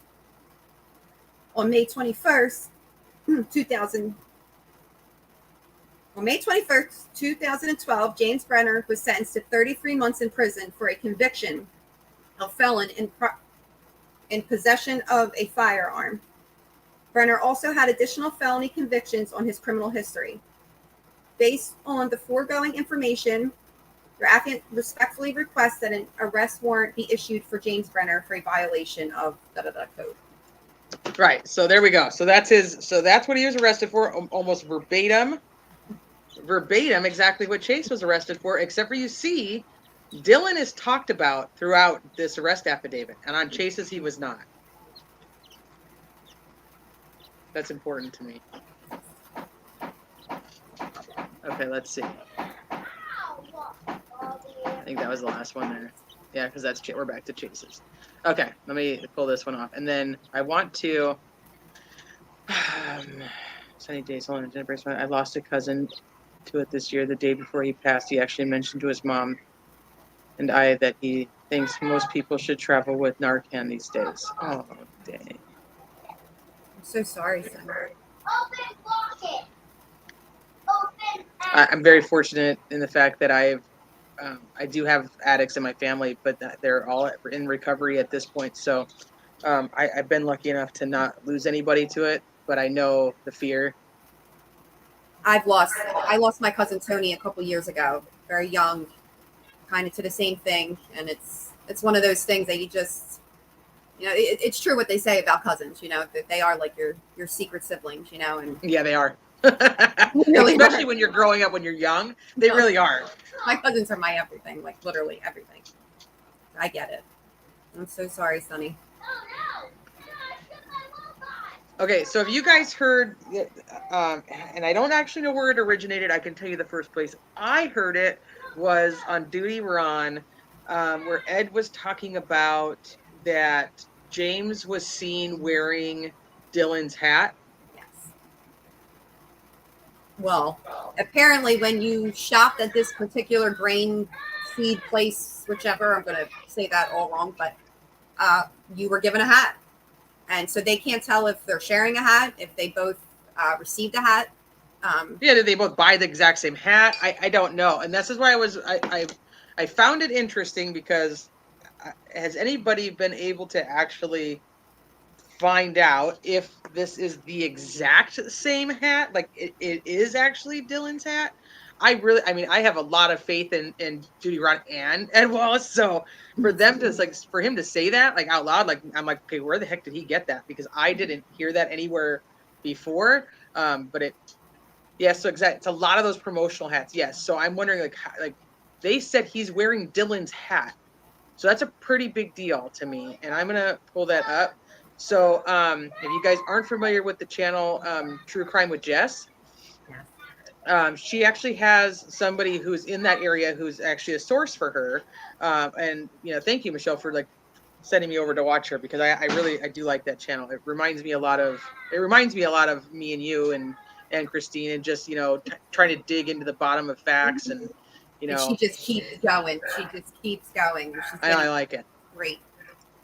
So her source actually took a picture of James, and then there was some controversy on that this isn't James, and yes, it is James. And from what I can tell from looking at his past arrest mugshots, why we don't have a mugshot for this arrest, I really don't understand. But from his past ones, this looks like the same dude to me. You guys can be the judge of it on your own when I actually show it to you. Let me get it out. Like, let me put it up here so you guys can actually see it. So yeah, I mean, it's a pretty generic hat. It's just like a John Deere hat. They have sent the hat off. The parents think it is Dylan's hat. Okay. Dylan labeled his hat. See, these are great. I don't know. Yeah, I didn't know that either. So Tamara, if that's the parents think it is Dylan's hat, well, like how this guy like just freaking surprised he wasn't actually wearing Dylan's boots then. The hat thing bugs me too. Yeah. Is it his hat? Once again, it is a very generic John Deere hat in a farming community. So, but like I said, Ed would not just come out and say he's wearing Dylan's hat if Ed didn't think that that was actually Dylan's hat. I'm just going to say that. And if you guys have heard him retract it, let me know. But I think that did Mom say it somewhere? Was there some type of report on it? Because I don't know. It is weird. It's weird. I to be honest, I probably wouldn't have questioned it if Ed did it. I'm just going to be honest. I don't. If it's something that's known to be given out, but I mean, if they're saying that he labeled his hats and they found it that way, I mean, that's a clear. That's what I'm wondering. If he's arrested wearing that hat, then we got a whole nother issue, because then they are going to have the hat, and it's not just from, finding it somewhere else. But if he does have Dylan's hat, there, like I said, that freaking arrest affidavit talks about, or not the arrest affidavit, the statement from the FBI talks about forensic data. And so you got to think, if they have Dylan's phone pinging and they don't even have Dylan's phone, let's be clear, because that was supposedly one of the things they have not found. They have not found his phone. They have not found his wallet. And unless one of you guys can tell me different, he always carried a pistol in his truck, and that has not been found either. Carried a 40 caliber, I believe. Yeah. So he also had a shotgun, but that was found. It is. It's very interesting. Exactly, Sonny. Exactly. Hello, DNA. Yep. Yeah, hello DNA. So I just wanted to bring this up because, like I said, I don't know any different than that. It is or it isn't, but it's something that if you guys are listening to other live streams or, watching any of the updates and stuff, it's something to pay attention to because I think the hat is going to end up being important in being able to prove if this guy had something to do with Dylan. Obviously, did Dylan just have one hat? Would Dylan have given him his hat? I don't know. But now that we know that there has been debt involved and all that good stuff, I can't turn away from that now. I cannot help but to think that some way, somehow, James owed a bigger person money. That's kind of where I'm going with it now, and everything about Chase from last week has changed, and I don't know if his role has lessened or now plays a bigger part. Well, I mean, if we're looking at just the moves of law enforcement at this point, they're obviously putting the most pressure on Jim. Now, the question to everybody is going to be, did Jim do this alone or did he have help? And I'll take you back to this really weird comment that was made, is that I was telling you guys at the beginning of the stream that Kurt is the one who called in this tip to the FBI about that he knew where Dylan was because of, he said that he knew where Dylan was, that Robert and Chase were holding him captive at like Robert's mom's house or some crazy crap. And he says that he knew that because that's what a psychic had told him. Yeah. Well, the psychic told the daughter. But then now there's a whole nother convoluted story to that. Because now supposedly you got this salty pancakes dude who's now friends with Kurt, and Kurt supposedly said that the psychic who told him was actually James Brenner. That James Brenner is the one that told him that Dylan was being held in Robert's mom's house by Chase and Robert. Right.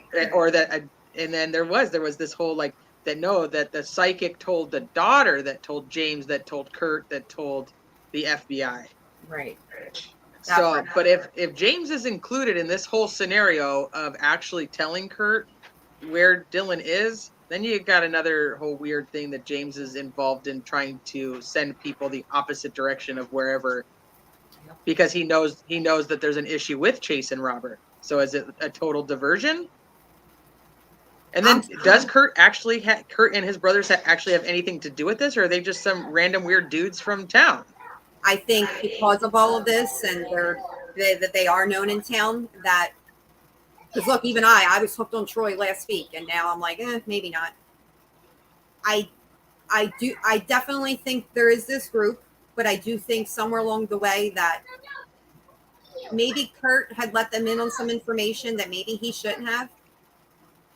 And then maybe Chase and Jim James took it upon themselves to do something. I don't know where I'm at yet with that, but yeah, I don't know if Kurt is as involved as I thought he was last week. I'm not ruling him out because, like I said, law enforcement has been around the Wadsworth homes now the last couple of days, according to the people in the area. But so, Debbie, the picture was taken last year, so I wouldn't concentrate on the hat too much. The picture of Dylan was taken last year because, according to Jess, the picture of James was taken recently. So, like I said, it could be nothing, could be something. I think that's a CDT saying. Could be something, could be nothing. Okay, so let me take this down real quick because then I want. Holly was on this Jim James guy from the beginning. She really was. She needed to know him. She was like, "There's something wrong with this squatter guy." Her intuition was like pointed right at this dude. As everybody else is looking over at the cross-dressing, supposedly gay guy that it might be a lover at 60 years old. Kelly's like, nope, it's the entire Jim. Family. Jim. Okay, so now I want to. So James had his court date, and he's going to be supposedly the hearing for his felony possession of firearms is set to start. I think it's September 12th. And we talked about this a little bit ago. So not to be confused with the fact that he also has court on Monday. He has court on Monday for his assault charges from 2021, where he beat the crap out of the old man with the chair. So two different cases. And then Chase's next court date is, don't quote me, I think it's the 17th of July. 14th, 17th. It's somewhere in the teens ish of July. Do they have Dylan's hat? Can they test the other? I don't know. I don't know if they have it or not. Kurt did end up turning to a psychic, pretty well known on YouTube streets recently though, but that was just a couple weeks ago. Yeah, I know, I did hear that one. And I'll keep my opinions to myself on the psychic stuff. But that actually didn't seem to be too much of a psychic reading, as much as he just happened to call the psychic and start saying stuff. Right. Like kind of how he talked to Jesse, he's just saying whatever he wants to say. So Kurt is something else, but I'm not really sure that he's involved in this, but I definitely think he's something else. Sunny days, I think we typing each other at the exact same time. That's a beautiful thing. Okay, so like I said, James had court today. Let me get this off of here, and I want to share this video. I feel like this is the first time Candace really I actually believe that she feels that way, that that a weight has been lifted off of her shoulders. I think she thinks they're going in the right direction at this point. But she has some interesting things to say about YouTube and social media. So I kind of chuckled because she's not wrong, but she's also, I mean, can't lump us all together. But it is what it is. I got no hard feelings. I think that she's probably got some crap that she's done in her past. I don't think that her and her son were probably best buddies, but I also don't, I don't think that she was a total shit person or total shit mom. I think that she's a mom of a teenage boy, and she, that's her son is missing.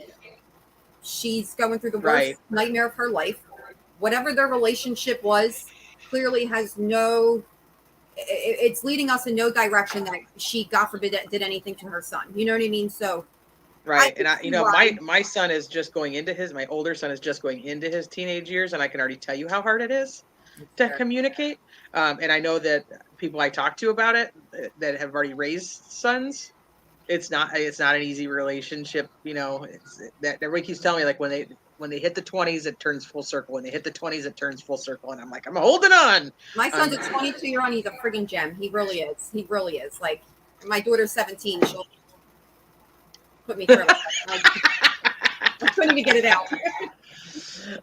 Okay, so this is a little press conference that after James's hearing today, Candace spoke, and there was a lovely little YouTube lady that happened to be there, and I'm going to share her channel too. Happened to be there while the news was talking to her, and she was out there doing like her own reporting. I freaking love it. She's doing her own thing. I gotta find where the heck did I do with the video though? Is it this one? No. Right, Sonny. Right. It's the only way to pick them apart. It's Jim James. Why is it not showing up here for me to? Let's get out of that. Share. Why are you not letting me share what I want to share? Okay, hold on. We love you, Pink Dahlia. Yes, we do. I missed what was going on. What's going on with Pink Dahlia? Is she okay? Yeah, she's okay. That's what we're here for. I'm over here trying to yell at my computer and share the screen. Yeah, I'm trying to share screen, so it's like it blocks my view of the chat, and now I'm like, I don't know, Pink Dahlia. I don't want to make people sad. I'm just so open about it because it's how I process and try to heal. It's just a real challenge being without him, but I'm so grateful for y'all. Are we talking about your main squeeze? Crime solvers are us. I'm sure the Wadsworth probably lured Dylan to acquire that land through meeting that kid through the internet. That was a whole nother spin. The lady that went to court was really sweet. She also said Jim was actually only about 5'4". So this was interesting to me, Sunny Days, because she does say that Jim is short, but then other people are saying that the 5'1" on his arrest thing is a typo and that he's actually 5'10". Crime Solver says after his all said and done, it's going to be a ghost town, and that kid's salty. population of one with a penny in his pocket. Well, goodness. Okay, then. I gotta check all that out. Pink Dahlia, you do whatever you gotta do. We adore you, and you are free to just be you, because we love you. And now if I can figure out how to, why can I not share that screen? It's open. Hi, Sandra.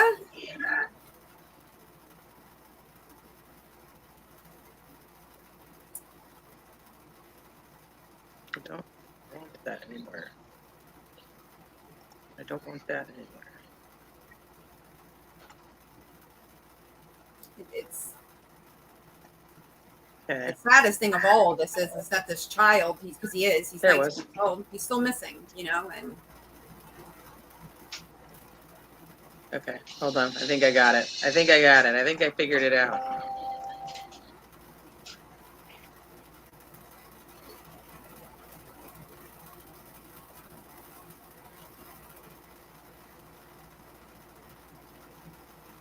I love this chat tonight. I really do. Okay, I'm gonna start it, and you need to tell me if you can hear it, okay?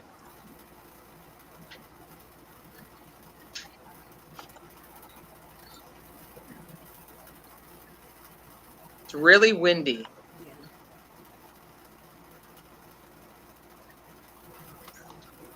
You can't hear it, see? Can't hear it? Okay, that's what I was wondering. Okay, hold on.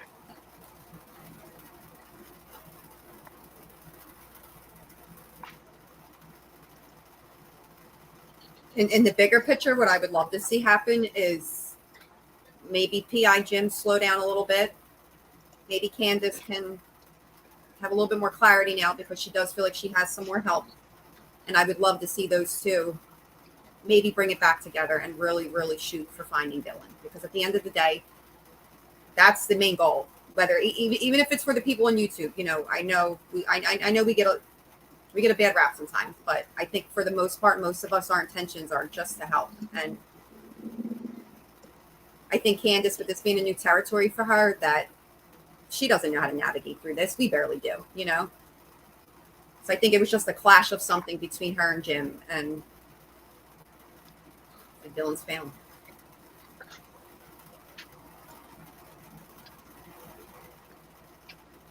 Okay, I'm gonna try it again, and then you tell me if you can hear, okay?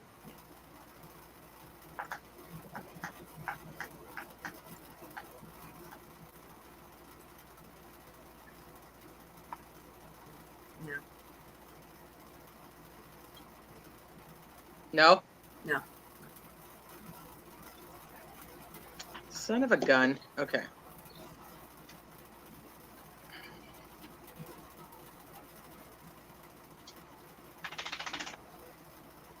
Okay.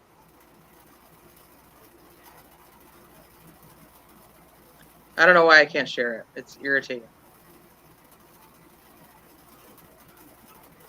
It's basically her just going over the new information that she actually does know. She goes on to say, when she gets questioned about some other things, that you know, she gets an email basically every other day from law enforcement to keep her updated, but for the most part she kind of knows what we do, and she's just happy that she feels this is the right person and the right way. But I missed the YouTube lady that was there.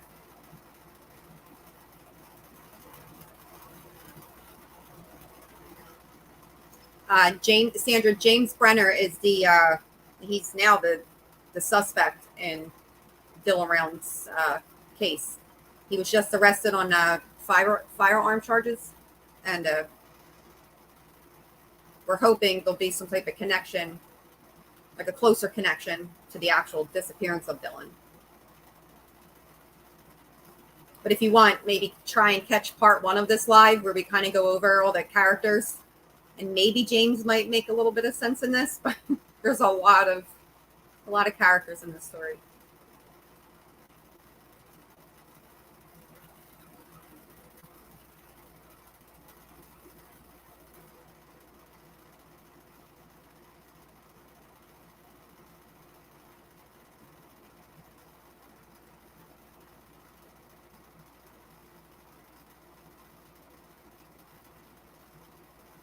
You know what?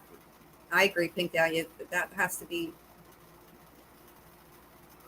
especially when you're working alongside them for so long, and you watch the progression and you see them do so well, and then you kind of think that you think everything's okay and they seem okay, and it's one of those things it's hard to come to grips with, you know.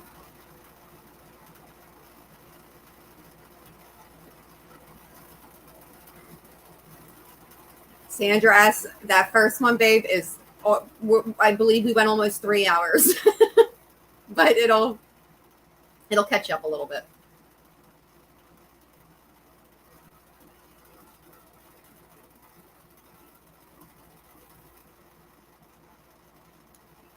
Exactly, Sonny. Quite a few people knew about Jim James, you know. So, but that's like the thing, though. I think because there's so many people involved, like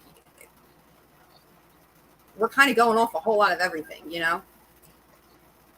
I had to kind of backtrack myself away from that and just kind of focus on what Candace is saying, and then what, you know, the documents were saying, because you can get caught up in that for too long. Plain take.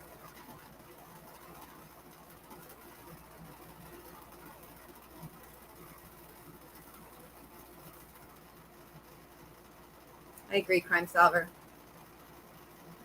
And there's just something about Chase. I know they say Kurt maybe did it. I'm starting to believe that maybe, I don't know.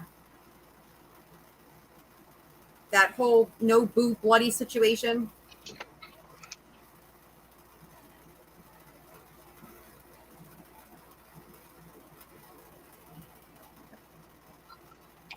Anything? No.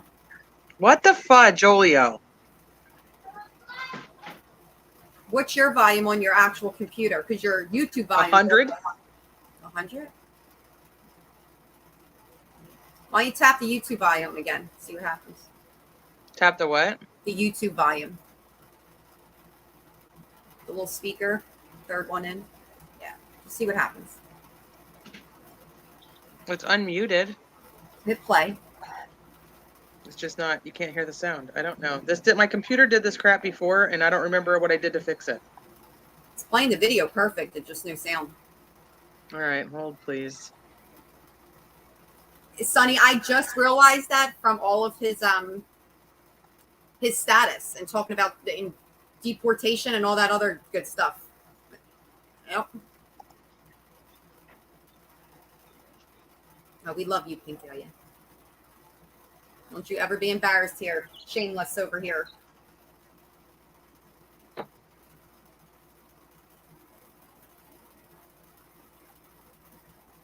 Nadie, you're a sweetheart. You really are.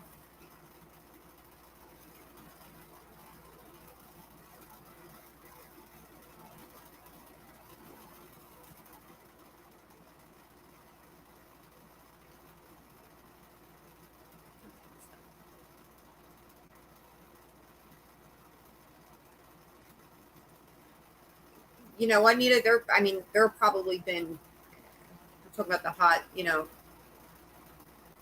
I can only imagine how many, I don't even want to call them squatters because I don't even know at this point, but maybe stragglers, maybe, I don't know how you just end up there, but they do say a lot of people, that's why I think everybody's questioning these meth labs and things, because they're known as tweakers, and they're known to, I guess, go on the land and rob the crop. So that's where this human hunting group, I feel bad about the name now, but it's kind of where like they come into play. It's because they're policing and protecting, you know, their land.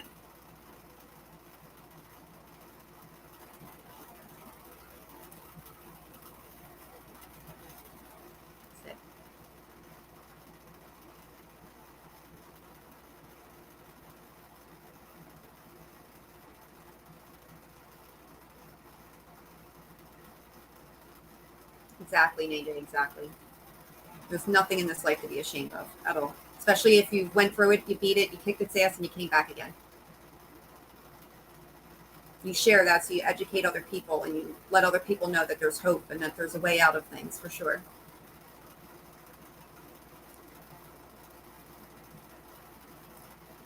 Could very well be crime solvers. Could very well be.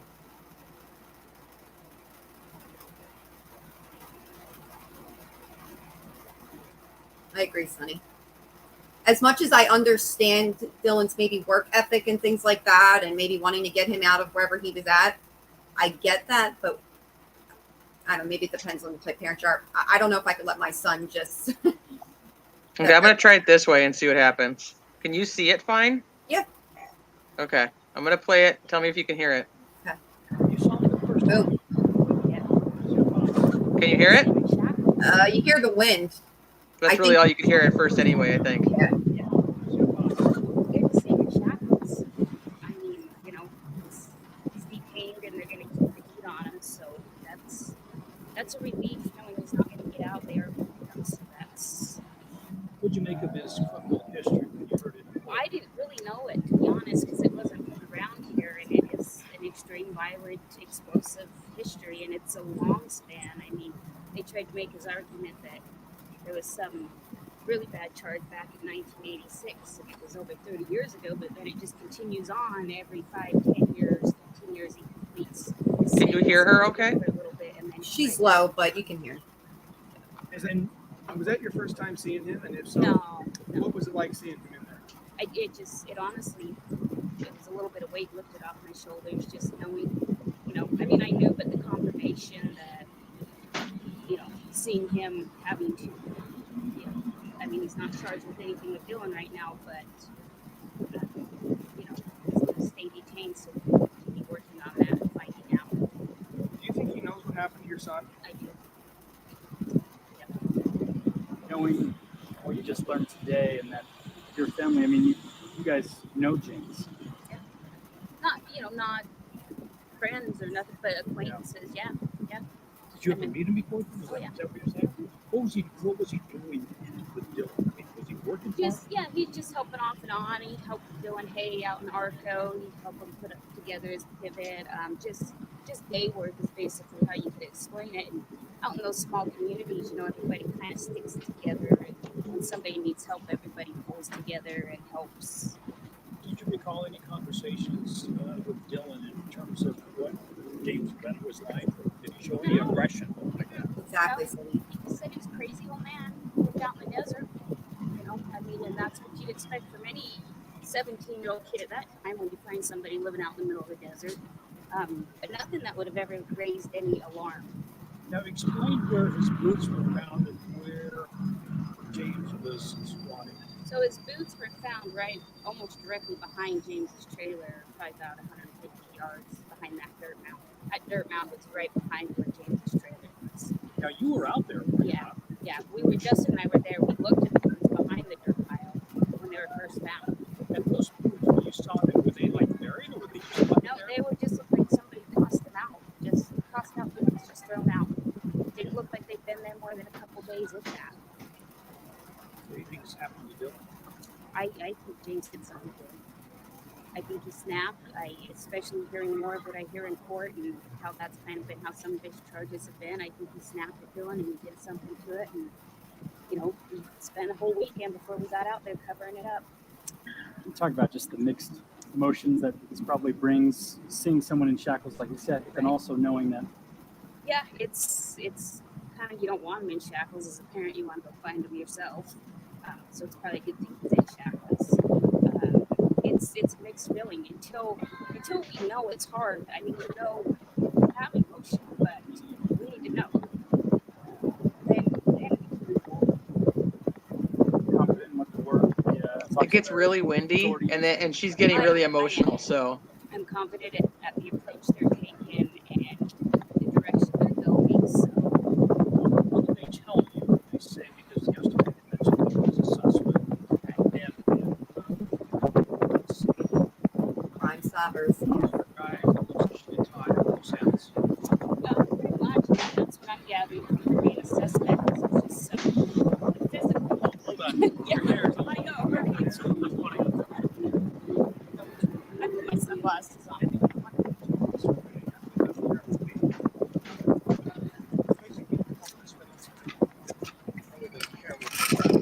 now remember, you guys, the lady who's recording this is she's not news. She's just a person who was interested and wants to follow up on all these cases because this is right in her own backyard, you know. This guy is. Are you convinced? Are they telling you that he's the guy? They're telling us the same thing they're telling everybody else in the press releases, is that he's the suspect. He's the main suspect, but I think all the other cards are holding close for reasons that we can all understand.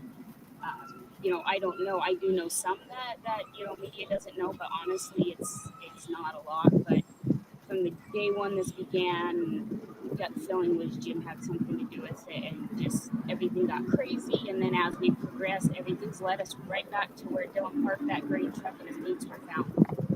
Everything's taken us right back to Jim. And that's where James also worked. Correct. That's where we squatch, yes. Are you hearing that when I speak to Fox Seller, they're saying not any closer to actually knowing where Dylan is? Is that what you're hearing? I'll be honest with you, I haven't spoken with Fox Elder director probably to 2 weeks. I've been in contact with the FBI, but I get a daily update on an email, but I have not actually had a phone call or. Can you share their update tonight then? I don't. It's like right on my email, my phone, but it's all the updates been on is the search party, where they've searched and continue looking. So I don't have anything from them. Are they searching now? They have deputies out there still browsing around, but we really need a direction. Even they need a direction. We can't just stay out there in the middle of the desert. Do you think what's key here is breaking Brenner down? Yep, that's going to be our key. That's what we need. Somebody to talk. And when you offer $100,000 in a, I hate to say it, but poor community and nobody talks, that means nobody really knows. That means it was a very tight-knit thing that was done if you offer somebody $100,000, because we've got nothing. So the key may be to break Brenner down. Correct. He has the answers. He has the answers. Any last thoughts on we're almost 6 weeks into when he was last heard. Yeah, no, I still just want everybody to stick with the facts, and we're getting some stuff moving forward, and keep looking forward to getting the answers, and to bring Dylan home. So. One question I just thought: a lot of these websites, YouTubes and such, they're on a different trail. Yeah. Brenner was like under the radar. I mean, what does that tell you? They're absolutely ridiculous. I mean, that is my honest opinion about them now. I used the internet to get the word out because we had to. I never knew anything like this existed out there. I really didn't. But they're all on the wrong path. They're not listening to facts. They're not listening to the family. They're using it to get their hits and try to make their money off of YouTube. And it's absolutely disgusting. Thank you, Candace. You're welcome. So, what happens now? I mean, so as far as I know, it's like the FBI said, there will be somebody standing over Brenner. He will be on him. They will keep it on him. They're going to be continuing to interrogate him and such until he finally breaks down. Yeah, and I don't know on the deal with Chase. I honestly don't know what's going on. I know they listed a homicide investigation in the affidavit, but I haven't been getting any information on that or what the thoughts are on Chase. So that's that's something that's ongoing that I don't have information on. Do you think he had anything to do? I'm starting to wonder. I mean, why else would what's going on be going on with what we know now on his arrest and stuff? So do you think that maybe there's a group and not just one person? Then, I don't think there's any way Jim could have pulled this off by himself. I mean, maybe hurting Dylan, but not the rest of it. What kind of transportation did he have? Brenner. Oh, he's got a pickup. He's going to pick up. Good. Yep. Candace, thank you. Thank you, guys. Talk Yep. to us. F-250? No, it's just a single cab, older Chevy. Okay. Yeah. I was wondering, I thought it looked like the F-250 that I used to drive. Oh, no, not Okay. Brenner. So. All right. Okay. All right. Thanks, guys.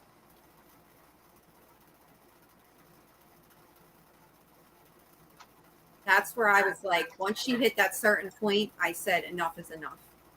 Meaning, it's written all over her at this point. She's standing there all alone. It's not our place to judge what their relationship was, maybe went through for a short period of time, I can't help it. I see that and I just feel like that is her way of trying to communicate in our world.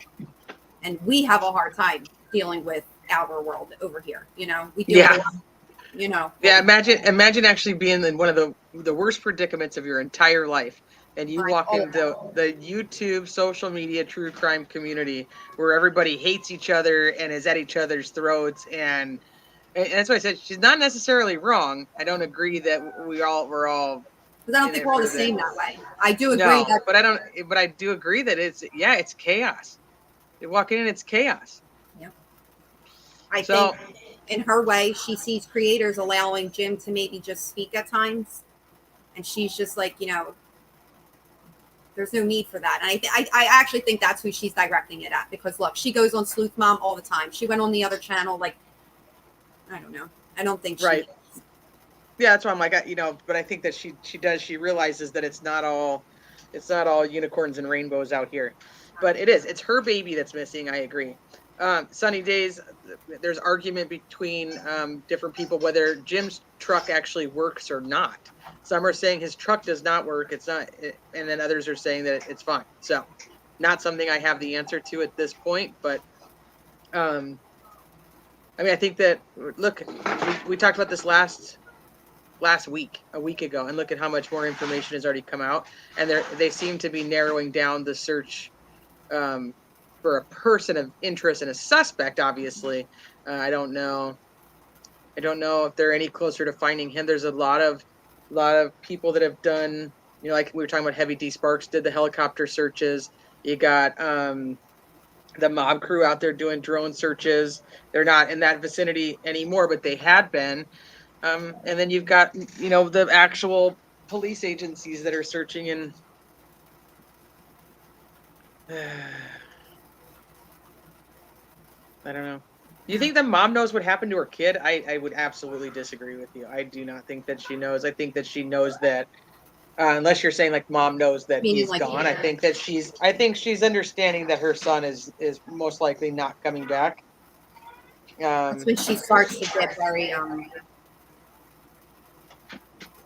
she says in one breath, you know, she's got, you know, a weight off of her, but the second they start talking about, you know, could Dylan be alive, and she's not here to I guess fake in front for anybody, because she said, I think he did something bad to my son. I think he hurt my son, you know, like. Yeah. Crime Solvers, I agree with you there. That because at the beginning of this, the agencies wouldn't even listen to her if it wasn't for the social media side of it. So, I mean, there is that flip side that, you know, she got the word out there, and the fact that the YouTubers are the ones that were talking about it and are still talking about it is why her son's name is still in the lights, because this isn't a nationally well-known case. It's known in the, you know, the true crime community of social medias. Yeah. You know, the web sleuths and the Reddits and the YouTubes. Yeah. So, I mean, there is that. Listen, I still think, even with all the bad sometimes that comes along, I think that YouTube is one of the best places with some of the best people. You're going to run into those. But for the most part, a lot of us are moms, we're parents, you know, we love children. We have hearts. We're very empathetic towards victims and their families. And for the most part, we do just want to help. And I probably say this all the time, and that's always that line right there, you know. And yeah, I think Candace is a good example of when not to tote the line, you know. So Nita thinks that there's more than one person involved, that there has to be at least two. I'd be curious, what do you guys think? You guys think that one did it by himself, like possibly just Jim on his own, or do you think that he had help? What do you guys think?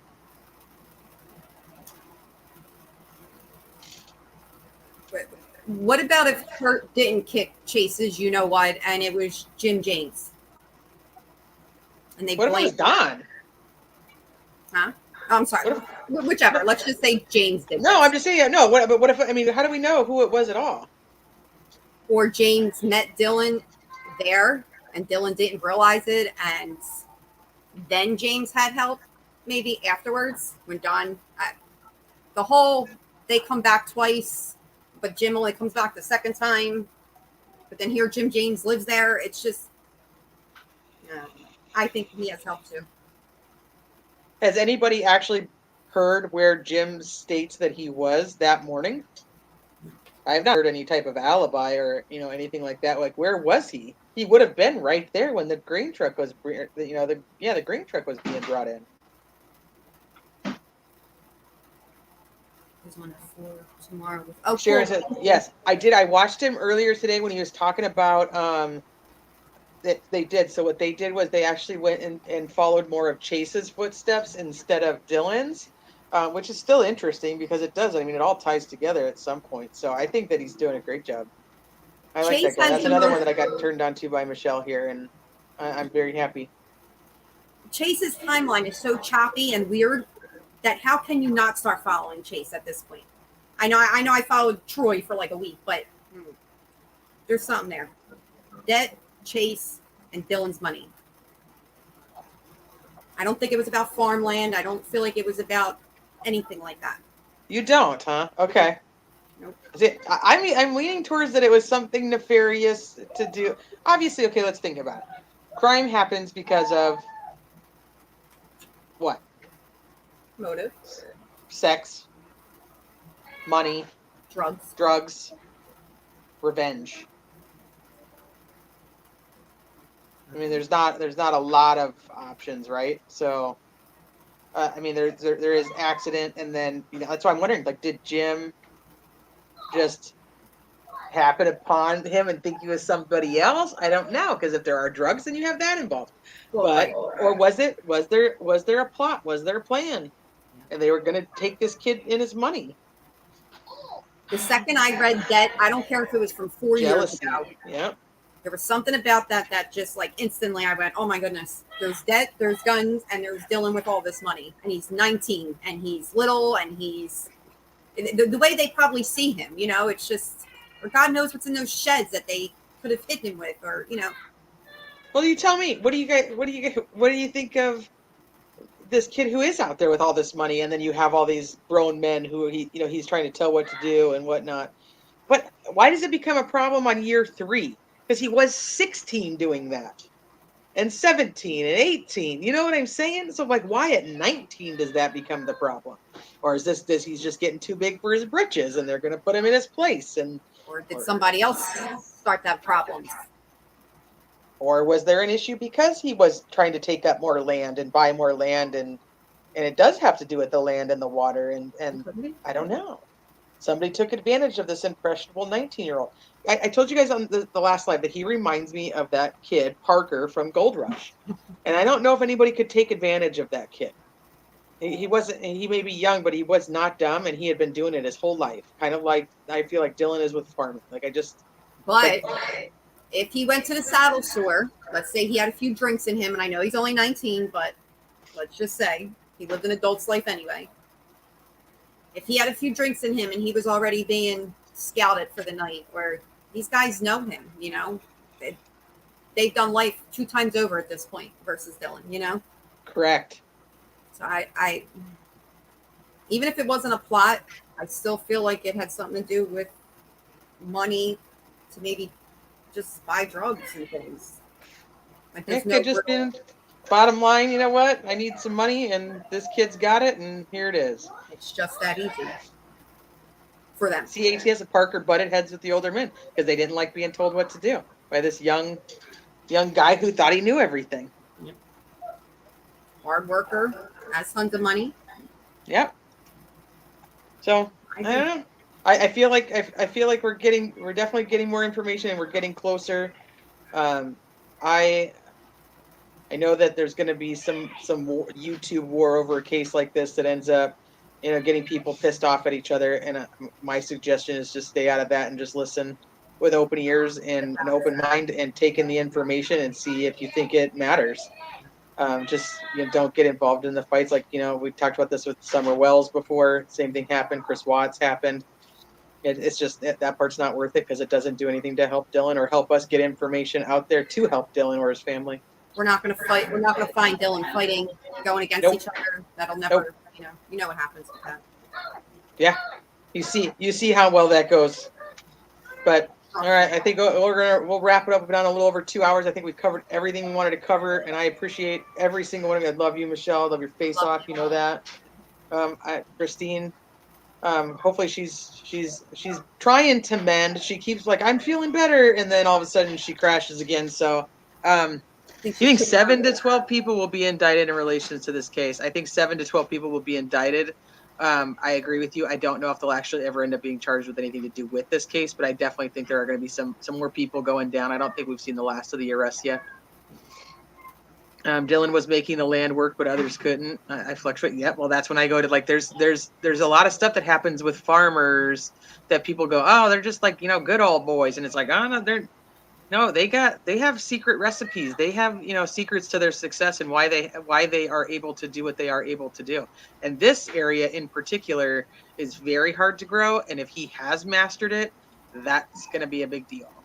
My pop kind of brought this up. He said, think of all the issues we're having with grain and wheat and all that right now because of Russia and all that. They're like, my pop's like, if this is what this kid was growing or attempting or had that, he said just that alone is a prime reason why he would be in such, I don't want to call it demand, but he's growing something that, we're struggling to have.